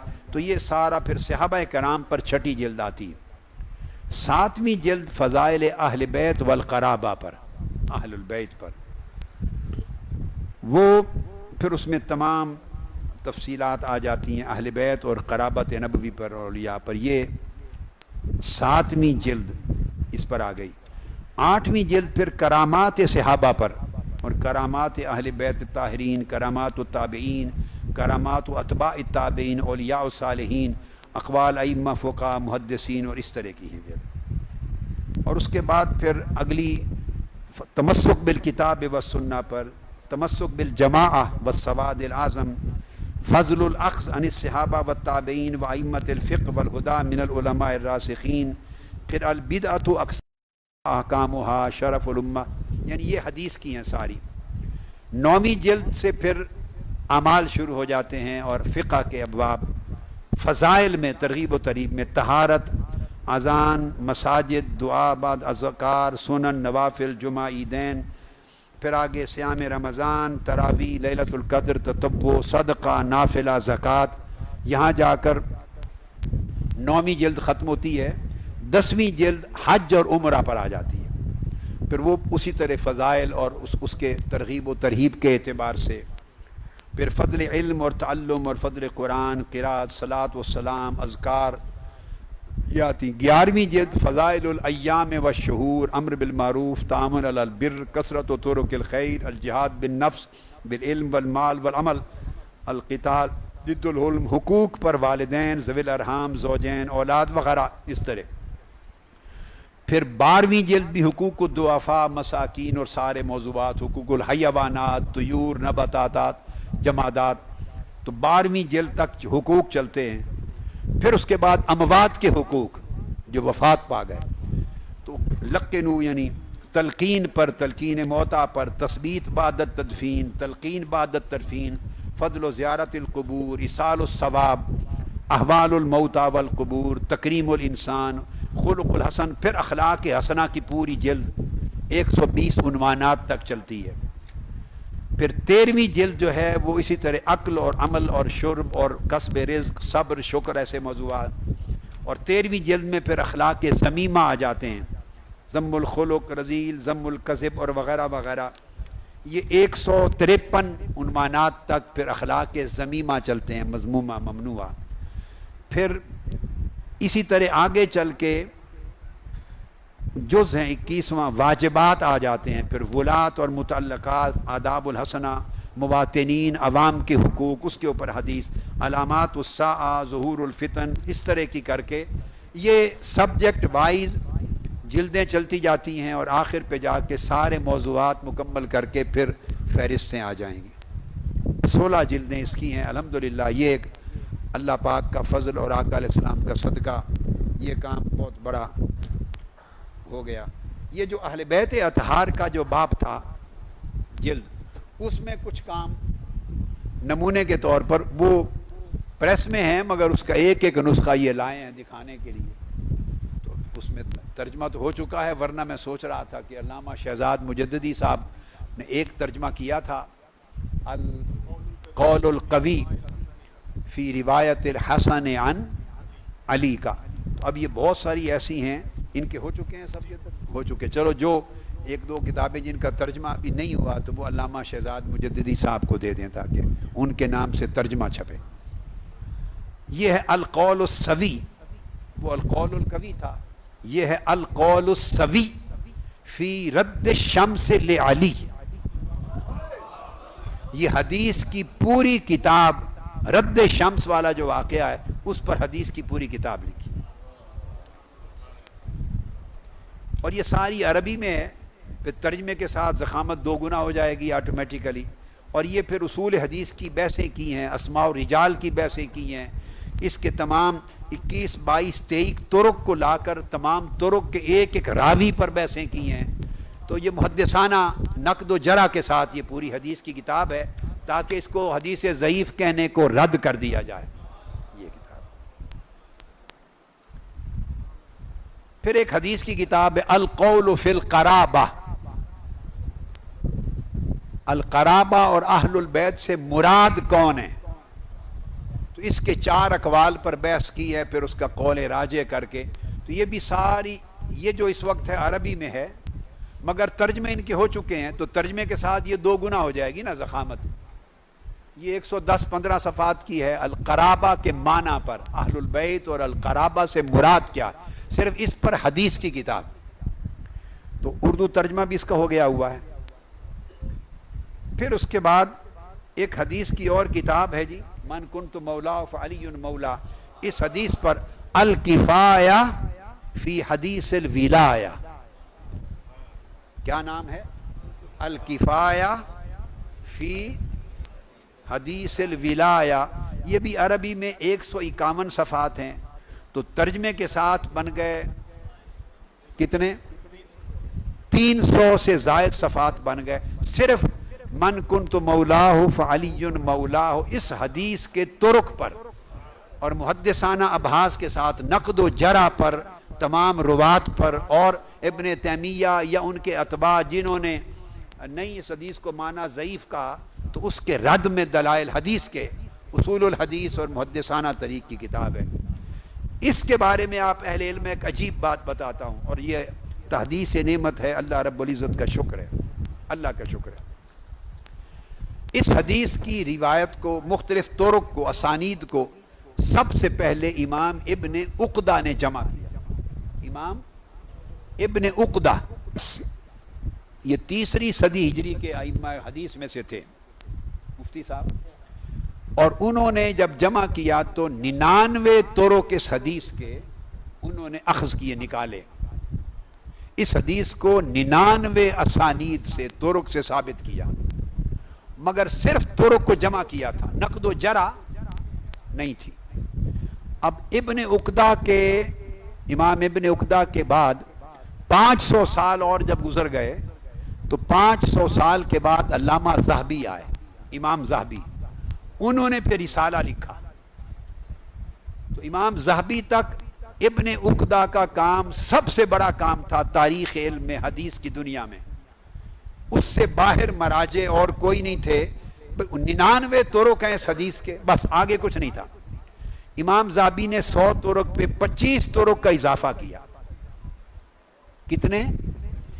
25 طرق کا اضافہ کیا، اور یہ حدیث پھر امام ذہبی نے جمع کر کے 125 طرق تک لے گئے، 125 اسانید جمع کر دی۔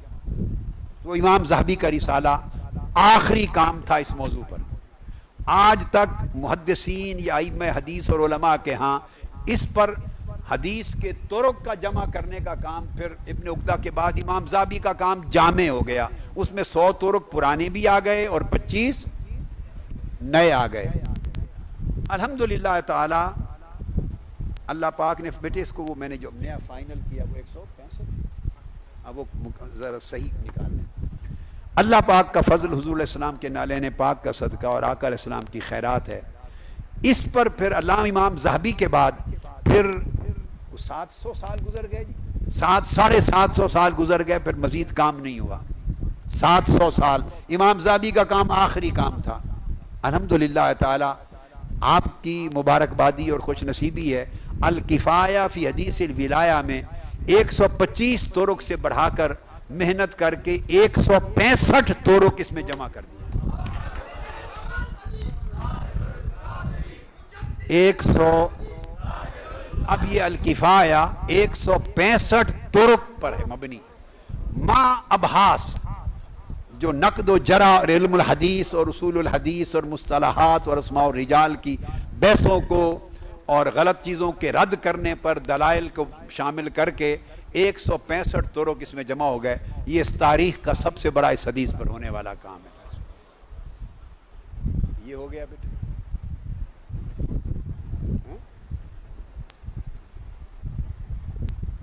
اس کے بعد اب یہ کتاب ہے ہدی الثقلین فی حب الحسنین، صرف وہ حدیث جو محبت حسنین پر یہ 40 ہے، 41 حدیث جمع کر دی ہیں۔ تو یہ ہدی الثقلین فی حب، سوائے محبت کے موضوع کے کوئی حدیث جمع نہیں کی، لفظ محبت۔ اور یہ ہے فرحت المؤمنین، ہمارے کچھ لوگوں نے ایسا لکھا سیدۃ نساء العالمین کے لیے، تو فرحت المؤمنین فی طرق الحدیث فاطمۃ سیدۃ نساء العالمین، اس حدیث کے طرق کو جمع کیا ہے ہماری حدیث کے ساتھ۔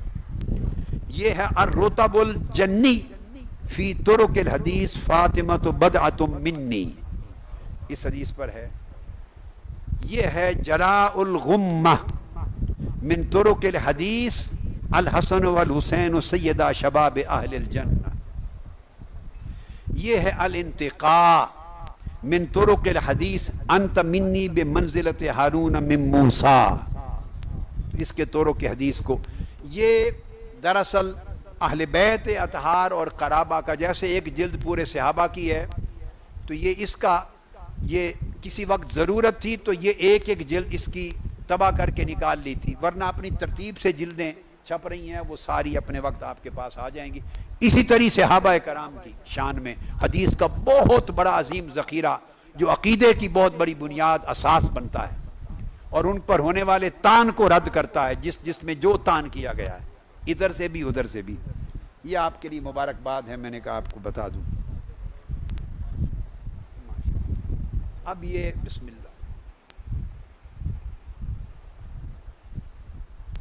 اب میں اختصار سے صرف آپ کو طریقہ، میں اس کی ڈیٹیل میں نہیں جاتا، وقت اب چھوڑ دیتا ہوں، کچھ آپ کے مبارک کلمات بھی سنیں گے۔ یہ 5 کتابیں ہیں، انہوں نے غلطی یہ کی ہے بیٹے، اب اس کے رنگ چینج کر دینا، جیسے یہ نیلا ہے اور سفید، اس کو سبز کر دیتے، ایک کو پیلا کر دیتے، ایک کو میرون کر دیتے، ایک کو براؤن ہیں گرین، اس طرح غلطی سے یہ 5 الگ کتابیں ہیں تو جلدوں کا رنگ ایک ہی کر دیا انہوں نے الگ۔ طلباء اور طالبات کے لیے، ائمہ خطبہ اور علماء کرام کے لیے، اساتذہ وکلا، جی ہاں توحید میں رنگے گئے، رنگ توحید میں، دانشور طبقات، ریاستی سیکیورٹی اداروں اور افسروں کے لیے سول سوسائٹی کے طبقات، جیسے جیسے کوئی طبقہ ہے اس کی ضرورت کے مطابق کئی ابحاث مشترک ہیں جو ہر جگہ ہر ایک کو پڑھانے والی ہیں، اور کئی ابحاث ایک میں ہیں تو دوسری میں نہیں ہیں۔ تو علماء کے لیے ائمہ خطبہ اور علماء کرام کے لیے یہ، اور طلباء اور طالبات کے لیے بھی یہ جو آپ کی۔ اس کے اندر اب ایک جلد اور بڑی موٹی آ رہی ہے، وہ 6ٹھی کتاب ہوگی۔ جتنی کتابیں چھپ گئی تھیں انہوں نے ان کی روشنی میں نصاب مرتب کر لیا، اور بہت ساری کتابیں جو میں نے آپ کو کہا 25 کتابیں لکھی اس موضوع پر، 25 نصاب کے، ان نصابوں کے علاوہ۔ مثلا انگلش میں یہ نصاب 3 ضخیم جلدوں پر بنایا، الگ الگ رنگ ہیں، انگلش میں ضخیم جلدوں پر یہ نصاب ہے۔ عربی میں یہ نصاب 2 جلدوں پر بنایا۔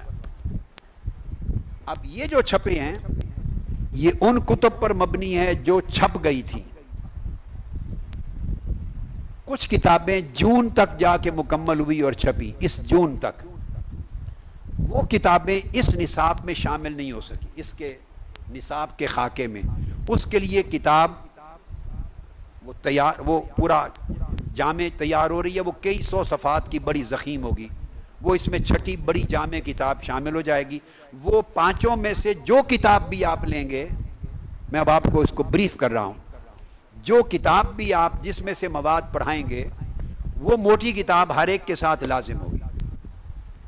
جس ایک کتاب کو طلبہ اور طالبات کے لیے لیا ہے مگر وہ ضخیم کتاب 6ٹھی اس کے ساتھ لازم ہوگی۔ بہت ساری کتب کا مواد اس کتاب میں ہے۔ اس دوران ضرورت اس امر کی ہے کہ ہمارے درس نظامی کے پورے نصاب میں ضرب یضرب سے لے کر ضرب یضرب سے لے کر دورہ حدیث کی تکمیل تک، پھر ہم تخصص کرتے ہیں تخصص تک، پھر جتنا بھی آگے حدیث میں، تفسیر میں، فقہ میں، عقیدہ میں، جہاں بھی چلے جائیں، جو کچھ بھی نصابی طور پہ پڑھایا جاتا ہے، ان تمام مراحل میں 8 سال لگیں، 10 سال لگیں، یا 12 سال لگیں، یا 14 سال لگیں، لوگ مختلف اپنے اپنے مدت صرف کرتے ہیں کتب کے پڑھنے میں۔ کتب ہیں، پڑھاتے چلے جائیں، ہم نے بڑا سکویز کیا ہوا ہے۔ میں نے خود اپنے پورے نصاب کی جو پوری تکمیل ہے وہ 14 سال لگائے ہیں کرنے میں۔ ایک نصاب ہے جو 8 سال میں ہو جاتا ہے، مگر بے شمار میرے والد صاحب قبلہ رحمۃ اللہ علیہ اپنی مرضی سے میرے اساتذہ کو کتابیں دیتے تھے کہ مزید یہ بھی پڑھانی۔ تو اگر کوئی ایک کتاب فن میں پڑھا کے آگے چل پڑتے ہیں تو مجھے 5 کتب 6 اس پر پڑھاتے تھے، 10 12 کتب پڑھاتے تھے، اور وہ کتب بھی جو ہمارے نصابات میں شامل نہیں ہے وہ پڑھاتے تھے۔ تصوف شامل ہی نہیں نصاب میں، تو تصوف کی بہت ساری کتب ائمہ تصوف کی وہ مجھے سبقاً ابا جی قبلہ رحمۃ اللہ تعالیٰ علیہ نے پڑھائی تھی۔ اس طرح بہت سارے اور موضوعات ہیں جو شامل نصاب نہیں ہوتے تو پڑھائی تھی۔ اس پورے نصاب میں یہ جو موضوعات ہیں، آج جو بہت بڑا فتنہ پیدا ہو گیا، یہ کہیں بھی کوئی ایک کتاب اس موضوع پر ہمارے نصاب میں شامل ہی نہیں۔ سرے سے شامل ہی نہیں۔ اس کا مطلب یہ نہیں ہے کہ اس نصاب میں بنانے والوں کے ہاں نقص تھا، نہیں۔ میں سمجھتا ہوں ہر چیز کو، اور آپ بھی سمجھیں گے بڑی آسانی سے۔ جس زمانے میں یہ نصابات پڑھائے جاتے رہے، اس زمانے میں ان سوسائٹیز کا کوئی بہت بڑا مسئلہ دہشت گردی تھا ہی نہیں، انتہا پسندی اس کا مسئلہ نہیں تھا۔ یہ ملا نظام الدین فرنگی محلی کا آخری مرتب کیا ہوا نظام ہے، درس نظامی۔ اس سے پہلے نظام الملک توسی کے زمانے کا، بنو عباس کے زمانے کا چلا آ رہا تھا۔ 1000 سال گزر گئے، اب 300 سال گزر گئے۔ یہ جو ملا نظام الدین فرنگی محلی ہیں وہ میرے سلسلہ اساتذہ میں ہیں۔ میرے والد صاحب قبلہ اور ہم یعنی علمی مدرسہ کے اعتبار سے فرنگی محلی ہیں۔ گو میری جو اسانید ہیں اساتذہ کی وہ تمام اطراف میں جاتی ہیں۔ اعلیٰ حضرت کوئی 3-4 طرق میں میرے شیخ ہیں ایک واسطے کے ساتھ، آپ کو معلوم ہے یہ کئی بار بات ہوئی، لیکن مجموعی طور پر زیادہ۔ تو وہ نصاب جب مرتب ہوا تو دہشت گردی انتہا پسندی نہیں تھی، ہر طرف اعتدال تھا۔ تصوف نصابات کا حصہ تھا، سلوک حصہ تھا۔ تمام لوگ اولیاء صلحاء کو مانتے تھے۔ علماء محدثین زندگی پوری علم میں لگا کر پھر خانقاہوں میں جاتے تھے۔ بڑے بڑے اکابر وقت کے صوفیاء اولیاء صلحاء کی صحبتوں میں رہ کے پھر تزکیہ تصفیہ کے مراحل طے کرتے تھے، تو پالش ہو جاتے تھے۔ ایک اعتدال طبی طور پہ فطرتوں میں، طبیعتوں میں، علم میں، مدارس میں، خانقاہوں میں، مزاج میں، سوسائٹی میں چلتا تھا۔ خود ائمہ اربعہ اپنے دور کے جو صوفیاء صالحین زہاد اور عباد ان کی مجالس و صحبتوں میں جاتے تھے۔ میں ایک ایک اب نام نہیں لیتا، بس اتنی بات معلوم ہے آپ کو، کافی ہے، ضرورت نہیں پڑی۔ اب پچھلے 200-250 سال سے یہ فتنہ انتہا پسندی دہشت گردی کا 30 سال پہلے شروع نہیں ہوا، یاد رکھ لیں۔ یہ 200-250 سال قبل شروع ہوا تھا، پاکستان میں نہیں، کسی اور سرزمین پر، جہاں باقاعدہ انہوں نے حجرے بنائے تھے، ایک تحریک حجر قائم کی تھی، حجرات کی جگہ حجر۔ الاخوان بنائی تھی ایک موومنٹ، پیکٹ ہوا تھا سیاسی اور مذہبی، ایک معاہدہ ہوا تھا، اور مل کے تلوار کے استعمال کو جائز کیا، امت مسلمہ کو کافر و مشرک قرار دیا، اور اپنا عقیدہ اور اپنا ایجنڈا تلوار کے زور پر قتل کر کے نافذ کرنے کو شرعاً نہ صرف جائز بلکہ واجب بنایا، اور مسلمانوں کو کافر و مشرک ڈکلیئر کر کے اس جنگ کو، قتل و غارت گری کو جہاد کہا۔ مرنے والے شہید ہوئے، دوسرے غازی ہوئے، اور دوسرے واصل جہنم ہوئے جو مسلمان تھے، اور مال غنیمت بنایا، عورتوں کو لونڈی بناتے تھے اور نکاح میں لیتے تھے۔ اور اس پورے فکر اور مذہب کے بانی صاحب نے اپنی بیٹی اس وقت کے سیاسی رہنما کے نکاح میں دی تھی، تاکہ فکری شادی بھی ہو اور خاندانی شادی بھی ہو جائے۔ تو اس صاحب، ان کی صاحبزادی اس وقت کے جو حکمران امیر تھے ان کی زوجہ بنی، پہلے بھی تھی مگر یہ بھی دی۔ تو اس طرح ایک تحریک باقاعدہ چلی جس کی بنیاد قتل و غارت گری، انتہا پسندی اور دہشت گردی تھی، تکفیر سے، فتنہ تکفیر سے دہشت گردی تک۔ تو پھر وہ آگے آگے بڑھا، دوسرے ملکوں میں گریجولی بڑھا۔ اس نے ایک عقیدے کو ساخت کیا جس نے امت مسلمہ کے 1200 سال کے عقیدے کو جو تسلسل سے تھا اس کو کاٹ دیا اور اس کو گمراہی ڈکلیئر کر دیا، اور نیا ایک بدعت شروع کی۔ وہ عقیدہ خود بدعت ہے، یعنی 1200 سال کے امت کے تسلسل کو توڑ کے ایک نئی اختراع، وہ خود بدعت تھی، سیئہ اور مذمومہ۔ وہ پھر یہاں آئی، یہاں اس کی کوئی کتاب ٹرانسلیٹ ہوئی اور وہ فکر آگے یہاں بڑھا۔ چلتے چلتے چلتے پھر وہ خوارج کا فکر مختلف وقتوں میں پرانا چلا آ رہا تھا، اوائل صدیوں میں یہ فتنہ اٹھتا رہا۔ اب اس فکر نے دراصل یہ جنم دیا ہے انتہا پسندی اور دہشت گردی کے اس پوزیشن کو، لہٰذا یہاں ضرورت نہ تھی۔ اب یہ وقت آ گیا ہے کہ آپ ثابت کریں اپنے نصابوں سے، اپنے خطاب سے، نصاب سے، مساجد سے، مدارس سے، سوسائٹی کو اور دنیا کو کہ آپ صوفیاء اور اولیاء اور صالحین کے ورثہ ہیں،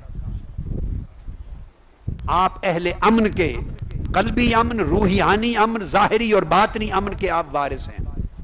تو یہ پڑھانا اب ضروری ہو گیا ہے. اردو کی کتابیں دو نا بیٹا.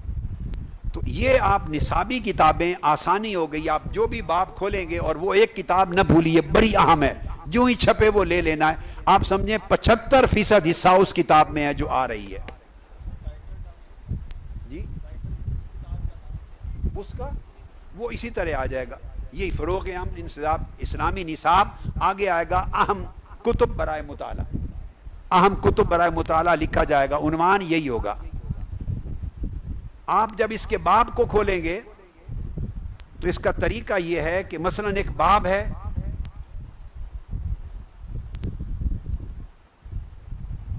مثلا قیام امن کی انفرادی جہت، حسن اخلاق کی تلقین، ایک میٹر آ گیا، عنوان دے دیا، کتب آ گئیں. اس میں طریقہ یہ رکھا ہے کہ قرآن مجید، بخاری، مسلم، بڑی کتب اکابر کی اوپر رکھی ہیں، اور اس کے بعد براہ راست نصاب کے مطالعہ کی کتابیں یہ ہیں. ان کو میں نے ان کے ناموں کے بعد اپنی کتب کا جو ہے ذکر وہ بعد ازاں کیا ہے. اب آپ اوپر وہ حوالے دے دیے کہ یہ بحث، یہ عنوان، یہ باب، یہ چیزیں، مثلا غیر مسلموں کے ساتھ صبر و تحمل پر مشتمل غیر انتقامی سلوک. میں ایک مثال دے رہا ہوں، یہ ایک عنوان آپ پڑھا رہے ہیں، یہ باب 18 نمبر آ جائے گا. مثلا یہ جب عنوان آیا تو کتب اور حوالہ جات برائے تدریس و مطالعہ، صرف اس عنوان پر میں نے 58 کتابوں کے مکمل حوالہ جات، جلد، صفحہ، باب سمیت دے دیے، صرف اس ایک عنوان پر. اب آپ کو دنیا میں کوئی انسائکلوپیڈیا، کوئی انٹرنیٹ، کوئی کمپیوٹر، کسی چیز پر آن لائن جانے کی ضرورت. یہ باب کھولیں گے، اس کے نیچے تمام کتب، بخاری الصحیح، کتاب الہبہ و فضلہ و التحرید علیہ، باب قبول الہدیہ من المشرکین، جلد 2، صفحہ 953، حدیث نمبر 2474، ہر چیز آ گئی. پھر صحیح مسلم، پھر بخاری کتاب الانبیاء فلاں فلاں فلاں، پھر ایضاً کتاب الجہاد و سیر، پھر ایضاً کتاب و بدء الخلق، پھر کتاب المغازی، کتاب و استتابۃ المرتدین.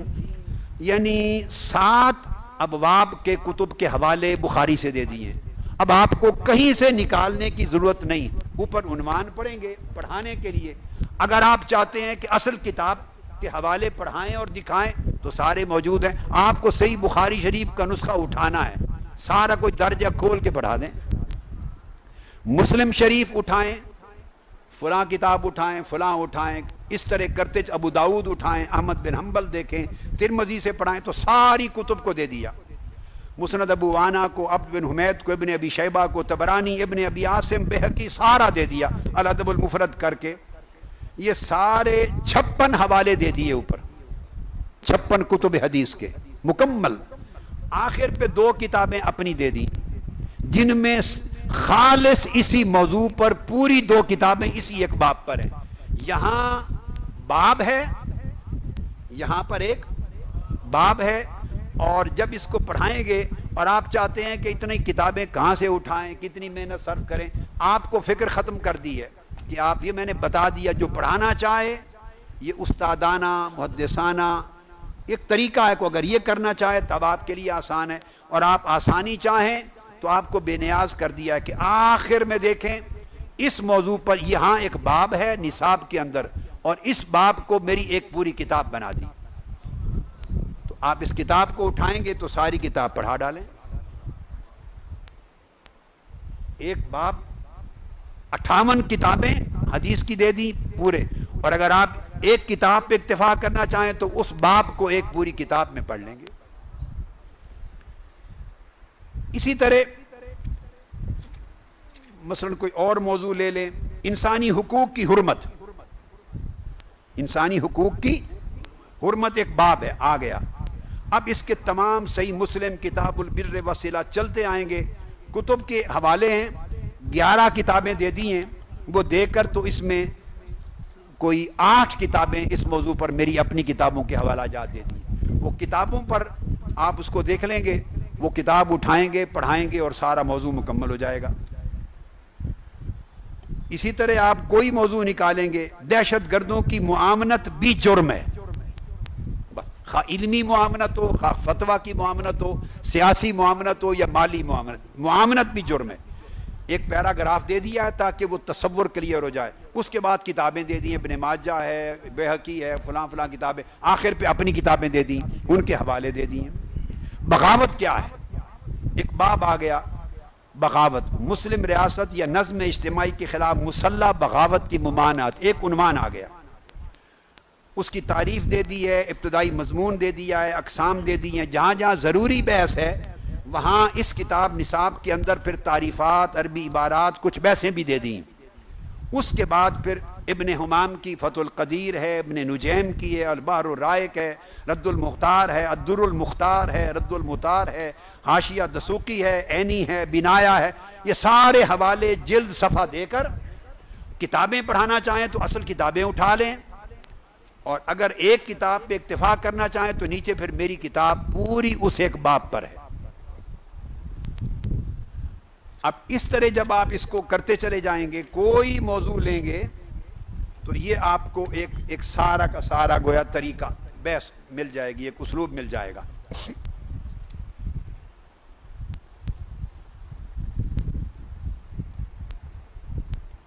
اسی طرح آپ کو شخصی آزادی کا حق، مذہبی آزادی کا حق، اظہار رائے کی آزادی کا حق، دوسروں کے جرائم سے برات کا حق، صفائی پیش کرنے کا حق، آزادانہ سماعت کا حق، انسانی حقوق بیان ہو رہے ہیں، حقوق مساوات ہیں، شخصی رازداری، نجی زندگی، عزت دوسرے کی محفوظ کرنا، بنیادی انسانی حقوق، ایک عنوان آ گیا، اس کی تفصیلات کئی صفحات پہ دے دی ہیں، اور جب وہ صفحات ختم ہوتے ہیں تو آخر پہ کتب برائے تدریس و مطالعہ، پھر بخاری، مسلم، طبرانی کتابیں آ گئیں، آخر پہ میری کتابیں آ گئیں۔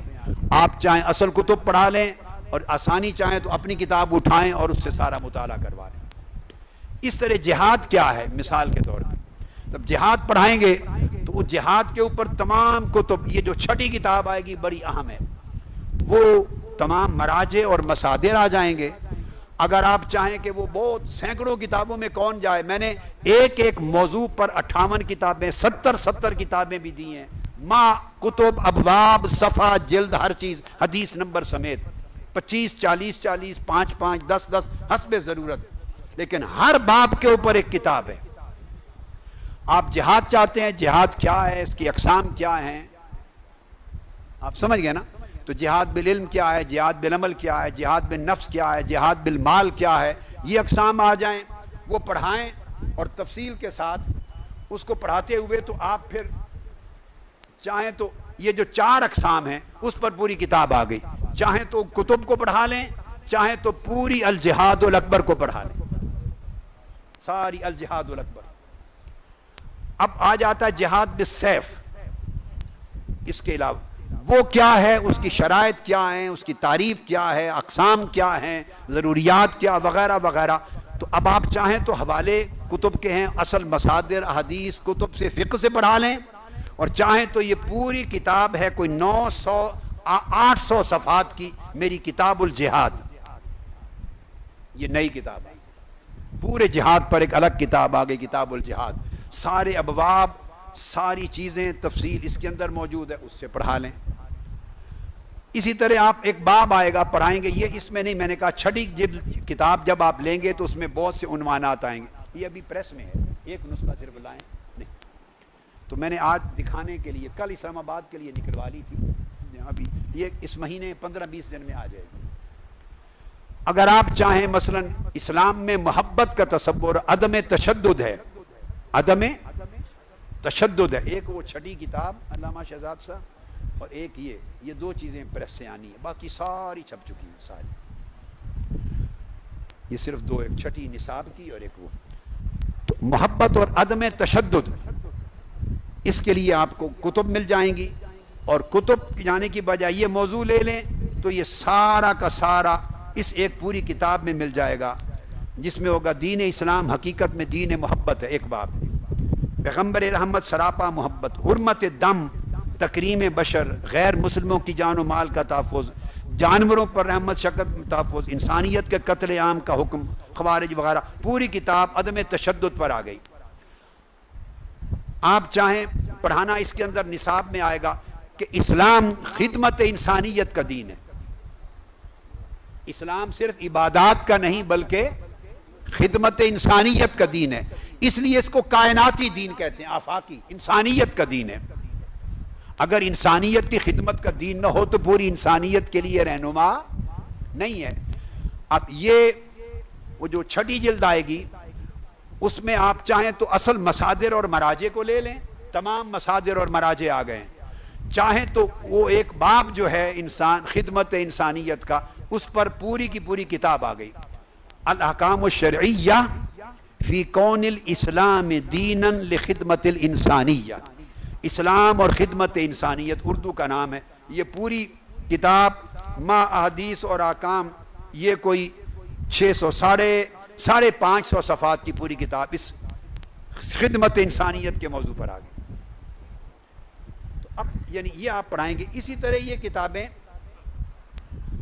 آپ پڑھانا چاہتے ہیں کہ ہمارے رسول رسول رحمت ہیں اور دین دین رحمت ہے, یہ بتانا چاہتے ہیں. المنان والی بھی ہے, یہ پڑھانا چاہتے ہیں. چاہیں تو اسی طرح یہ چھٹی جلد جو آئے گی کتاب, اس میں مراجع اور مصادر لے کے اصل کتابوں سے پڑھا لیں. چاہیں تو بے نیاز ہو جائیں, اصل کتابیں اسی کے اندر ہیں, ہر کتاب کے اندر اصل کتابوں سے ہے. الوفا فی رحمت النبی المصطفیٰ, پوری کتاب آ گئی, اس کے اوپر آ گئی. اسی طرح ایک اور کتاب البیان فی رحمت المنان, تو اس پر 2 کتابیں ہیں, رحمت منان اللہ کی اور ایک رحمت المصطفیٰ میں. الغرض اس طرح آپ جو موضوع لیں گے, یہ تو اردو اور عربی میں بھی ہیں, اور پھر انگلش میں جن کی استطاعت ہو, بے شمار کتابیں 10-12 مزید انگلش میں ہیں جن کا بھی اردو ترجمہ نہیں کیا. وہ انگلش اور اردو عربی کی ملا کے 25 بنی ہیں, ان کا اردو ترجمہ ہو جائے گا. یہ ہے پیس, انٹیگریشن اور ہیومن رائٹس. پھر تمام کتب, حوالے, نیچے ریفرنسز, ساری چیزیں وہ آ جاتی ہیں. یہ کتاب ہے محمد دا پیس میکر, اس کا اردو ترجمہ ابھی آنا ہے, وہ ابھی ہوا نہیں, چونکہ میں جون میں فارغ ہوا ہوں یہ ساری کر کے مکمل. تو اردو والی کتب جو ہیں وہ انگلش میں آئیں گی, 2-3 آ چکی ہیں, باقی ابھی نہیں. انگلش کی بہت ساری کتب ہیں جنہیں اردو میں ہونا ہے, مگر آپ کو یہ بینیفٹ ہوگا کہ ہر انگلش میں ہے یا اردو میں, حوالے سارے عربی کے موجود ہیں, عبارات. اور میں یہ کرتا ہوں, آپ دیکھتے ہیں کہ اعراب کے ساتھ دے دیتا ہوں, پھر ان کے نیچے مآخذ, مصادر اور تحقیق اور تخریج بھی آ جاتی ہے. تو جب وہ آپ دیکھیں گے تو آپ ان احادیث پر پہنچ جائیں گے. جب تک اردو کی کتاب نہیں بھی ملتی, سرخیاں ہیں, کچھ سمجھ آ جائے گی. انگلش کی کتابیں جب تک کوئی اردو کی کتاب نہیں, اردو کی ہیں ساری کتب, میں اضافی بتا رہا ہوں, ایک آدھ بچہ انگلش کا جو آپ کو تھوڑا بتا سکے لے لیں. تو یہ ساری, یہ اتنی عظیم الشان کتاب ہے کہ دنیا کی کسی زبان میں 1000 سال کی تاریخ میں محمد دا پیس میکر اس سبجیکٹ کی کتاب تاریخ میں نہیں نمودار ہوئی. یعنی محمد صلی اللہ علیہ وآلہ وسلم دنیا میں امن قائم کرنے والے, بڑی منفرد کتاب ہے تاریخ کی. تو اس کے اندر پھر بڑی تفصیلات ہیں. پھر اسلام مرسی اور کمپیشن پر, یہ وفا میں آ جاتا ہے, رحمت پر اور اس پر. یہ محمد دا مرسیفل ہے انگلش کی. یہ جو میں نے خدمت انسانیت کہی اس کی کتاب ہے انگلش میں, اسلام آن سرونگ ہیومینٹی. وہ 2 کتابیں, عدم تشدد اور محبت اور خدمت انسانیت, دونوں انگلش میں بھی ہیں, سرونگ ہیومینٹی اور اسلام آن لو اینڈ نان وائلنس. آسانی آپ کو یہ کر دی ہے کہ اب مراجع میں نے بے شک آلموسٹ ہزاروں کی تعداد میں دے دی ہیں, 25 کتابیں ہیں نا جی, تو 1000 مراجع اور مصادر کتب دے دیے. مگر آپ بے نیاز ہیں, آپ کے پاس یہ, آپ اگر انگلش بھی آتی ہے تو 25 کتابیں رکھ لیں پاس, اگر انگلش نہیں آتی تو اردو کی 10-12 کتابیں رکھ لیں جس میں عربی حوالہ جات موجود ہیں. یہ 1000 کتب سے بے نیاز کریں گی اس موضوع پر. ایک ایک موضوع کو لیتے جائیں اور وہ سبقن, درسن, خطابات میں, مساجد کے خطبات میں, حلقات میں, دارالعلوم میں موضوع رکھیں. امن اور انسداد دہشت گردی, محاربہ, فتنہ خوارج وغیرہ جو چاہیں. تو یہ ایک انگلش میں کتاب ہے، مسلمانوں اور غیر مسلموں کے درمیان تعلقات کی شرعی احکام۔ اس موضوع پر اس سے پہلے کوئی کتاب نہیں تھی سوائے علامہ ابن القیم کی احکام و اہل ذمہ، ابن القیم کی ان کے زمانے کے مطابق تھی، اور ایک رسالہ تھا علامہ ابن تیمیہ کا، وہ اس سبجیکٹ پہ نہیں تھا مگر ملتا جلتا موضوع تھا، ہر کوئی احکام و اہل ذمہ پڑھتا تھا۔ اس کے بعد پہلی ایک جامع اور عظیم کتاب، اس سے کہیں زیادہ ابحاث کو لے کر یہ کتاب آئی، اور اسلام اور اہل کتاب یہ جو کتاب ہے اس کے اندر بھی یہ ابحاث آپ کو مل جائیں گی، مگر اس میں نے اور زیادہ چیزوں کو لپیٹا ہے۔ یہ بنیادی طور پہ سمجھانا مقصود یہ تھا کہ اپنے مدارس میں اس کو شامل نصاب کر لیں۔ اب میں تو اتنا ہی کرنا تھا، اب ایک موضوع صرف امن اور دہشت گردی پر 25 کتابیں، یہ بھی آقا علیہ السلام کا معجزہ ہے، میرا تو کچھ بھی نہیں ہے اس میں، یہ آقا علیہ السلام کی خیرات ہے، آقا کی خیرات ہے اور اکابر اولیاء اللہ کی توجہات ہیں، ورنہ تو یہ میں خود بھی جب کبھی سوچتا ہوں تو میری اپنی سمجھ میں کہ کیا چیز کیسے ہو رہی ہے وہ سمجھ میں نہیں آتا۔ تو یہ آپ اس سے فائدہ اٹھائیں اور پڑھائیں، اپنے خطبات میں ان کو شامل کریں اور اپنے دروس میں شامل کریں، سبقاً طلباء کو، بچوں کو پڑھائیں اور طالبات کو پڑھائیں، حلقات قائم کریں۔ یہ الجہاد الاکبر پر ہمیشہ ایک حدیث ہی پڑھ دیتے تھے، ایک دو حدیثیں جہاد بن نفس کے موضوع پر، ایک آدھ علم کے اوپر ایک دو کر کے تو اکتفا کرتے تھے، اس پر کبھی کام نہیں کیا گیا تھا، اور وہ کہہ دیتے تھے امام غزالی کا ہے، کوئی حدیث ضعیف ہے، یہ فلاں نے کیا ہے، بس آگے نہیں تھا۔ یہ صرف اس موضوع کے اوپر پوری ایک کتاب 70 احادیث صرف اس ایک حدیث کو ثابت کرنے کے اوپر بیان کر دی، اتنا کام کر کے، اور یہ 131 صفحات پہ مشتمل، 131 اور 70 احادیث اور آیات اس کے علاوہ ہیں جن پر الجہاد الاکبر کو ثابت کیا ہے۔ لوگ اس کو رد ہی کرتے تھے کہ ضعیف ہے، موضوع چیزیں ہیں، اور پھر اس میں ائمہ فقہا کی تصریحات بھی ساتھ ساتھ لے آئیں۔ تو الحمدللہ یہ چیزیں اب آپ کے لیے ہیں، آپ ان سے فائدہ اٹھائیں اور حلقات پڑھائیں، اناؤنس کریں، چھوٹے بروشر بنائیں، محلے میں، علاقوں میں، علاقے کے اسکولوں میں آپ تقسیم کریں کہ امن اور انسداد دہشت گردی کا کورس شروع ہے ہماری مسجد میں، ہمارے مدرسہ میں، ہمارے دارالعلوم میں، کوئی وقت بنا لیں، مختلف طبقات آئیں، ان کو پڑھائیں، اور آپ کتاب کو رکھ لیں اور موضوعات بھی کتاب میں ہیں سارا، تو ان کو سبقاً پڑھائیں، پھر ان کو سرٹیفکیٹ دیں، ان کی تقریب کرائیں، لوگوں کو بلائیں، تاکہ پتہ چلے کہ علماء کرام اس معاشرے میں جہاں کچھ لوگ انتہا پسندی اور فتنہ اور شر پھیلانے میں مصروف ہیں، وہاں علماء جو صوفیاء کے ورثاء ہیں، اولیاء و صالحین کے، وہ معاشرے میں امن اور محبت اور اعتدال پھیلانے میں بھی مصروف ہیں۔ یہ اپنا کردار اسٹیبلش کریں، یہ ایک ایسا ذریعہ ہے، علماء کو علم دین کی وجہ سے اللہ پہلے بڑی عزت عطا کرتا ہے، علم اور دین کے برابر، علم، دین اور تقوی، دین کی خدمت، دین اور علم، علم صالح اور تقوی، اس کے برابر کوئی عزت نہیں ہے، کوئی دولت نہیں ہے، بھلے اس میں غربت اور فقیری آئے، بھلے اس میں فاقہ آ جائے، مگر ان ساری چیزوں کے اجور اللہ کے ہاں جمع ہیں، اور یہ ساری اتباع ہے الفقر فخری، فقر مصطفیٰ کی، مگر اس کے ذریعے معاشرے میں، عند الناس، معاشرے میں علماء کا کردار وقار بڑا اونچا ہوگا۔ جہاں جہاں آپ شروع کریں گے آپ دیکھیں گے کتنی رسپیکٹ ملتی ہے اور سوشلی کتنا رسپونڈ ملتا ہے، اور وہ لوگ اپنے بچوں کو بھیجیں گے جو مساجد میں، مدارس میں بھیجنے کا نام بھی نہیں لیتے اور دین کا بھی نام نہیں لیتے کہ دین سیکھیں، بالکل بے دین ہے۔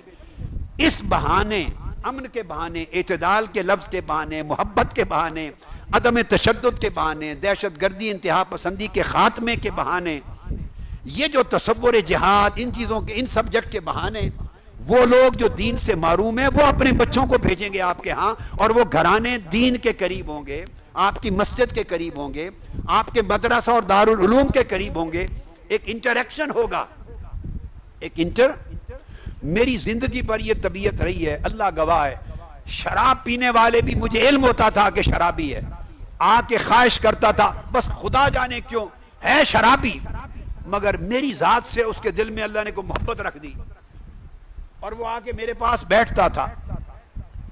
مجھے لوگ کان میں کہتے تھے یہ ذرا نصیحت فرما دے، شرابی ہے. میں نے کہا بیٹے 3-4 دن بیٹھ لینے دیں، ہفتہ 10 دن بیٹھ لینے دیں. پہلے ہی دن میں نے کر لیا تو بھاگ جائے گا، شراب چھوڑے گا کب؟ اس کو اپنی صحبت کا عادی بنا لیں تو شراب بھاگ جائے گی اس سے انشاءاللہ. اور آپ یقین جانیے، اللہ کو گواہ بنا کے کہتا ہوں، ایسے واقعات بھی آئے کہ بیٹھ بیٹھ کے مجلس میں ایک روز سرخ آنکھوں کے ساتھ روتے ہوئے آئے، اور کئی واقعات طرح طرح کے ہیں. کہنے لگا قبلہ حضور مجھے 80 کوڑے لگائے، میں شرابی ہوں. میں نے کہا میں کہاں سے لگاؤں بھائی، یہ ریاست کا عدالت کا کام ہے. کہتے نہیں لگائیں تاکہ میں چھوڑ دوں، حکم دیں اور کوڑے لگائیں. پھر بلاخر آپ لوگوں سے پہلے کی باتیں ایسی، تو پھر میں نے ان کو ایک چھڑی منگوائی، ایک کی ڈیوٹی لگائی کہ ان کو آہستہ آہستہ 80 چھڑی لگا دیں. اس کو میں نے سینے سے لگا کے چوما. میں نے کہا میرا حیا کرنا اور زندگی میں شراب کے قریب نہ جانا. وہ دن، اور اس نے مجھے قسم کھا کے کہا کہ میں اب تہجد پڑھتا ہوں. کلب میں جاتے تھے لوگ. میں نے عمر پر کسی گناہگار بدکار گناہگار سے، کسی برے سے برے شخص سے میں نے اس کے عمل کی وجہ سے نفرت نہیں کی. برے عمل سے نفرت کی ہے، گناہ سے نفرت کی ہے، گناہگار سے نہیں کی. یہ صوفیاء کا طریقہ ہے. یہی کچھ حضور سیدنا غوث العظم نے سکھایا، یہ کو حضور خواجہ اجمیر نے سکھایا، یہ کو حضور شاہ نقشبند اور حضرت مجدد الفسانی نے سکھایا، یہ شیخ سہرورد نے، یہ امام شاذلی نے، یہ امام رفاعی نے. اکابر اولیاء کی یہی روش، ان کی مجلس میں آتے تھے لوگ. ہماری روش وہ، یہ بابا فرید الدین گنج شکر، یہ ہماری روش ہے. تو اس بہانے، ان عنوانات کے بہانے صوفیاء اولیاء کا طریقہ یہ تھا کہ وہ بہت سارے علماء فقہا ڈائریکٹ احکام کی بات کرتے تھے. اولیاء صلحاء ان کو بلا کے محبت کی بات کرتے تھے، پیار کی بات کرتے تھے، اصلاح کی بات کرتے تھے، برداشت کی بات کرتے تھے.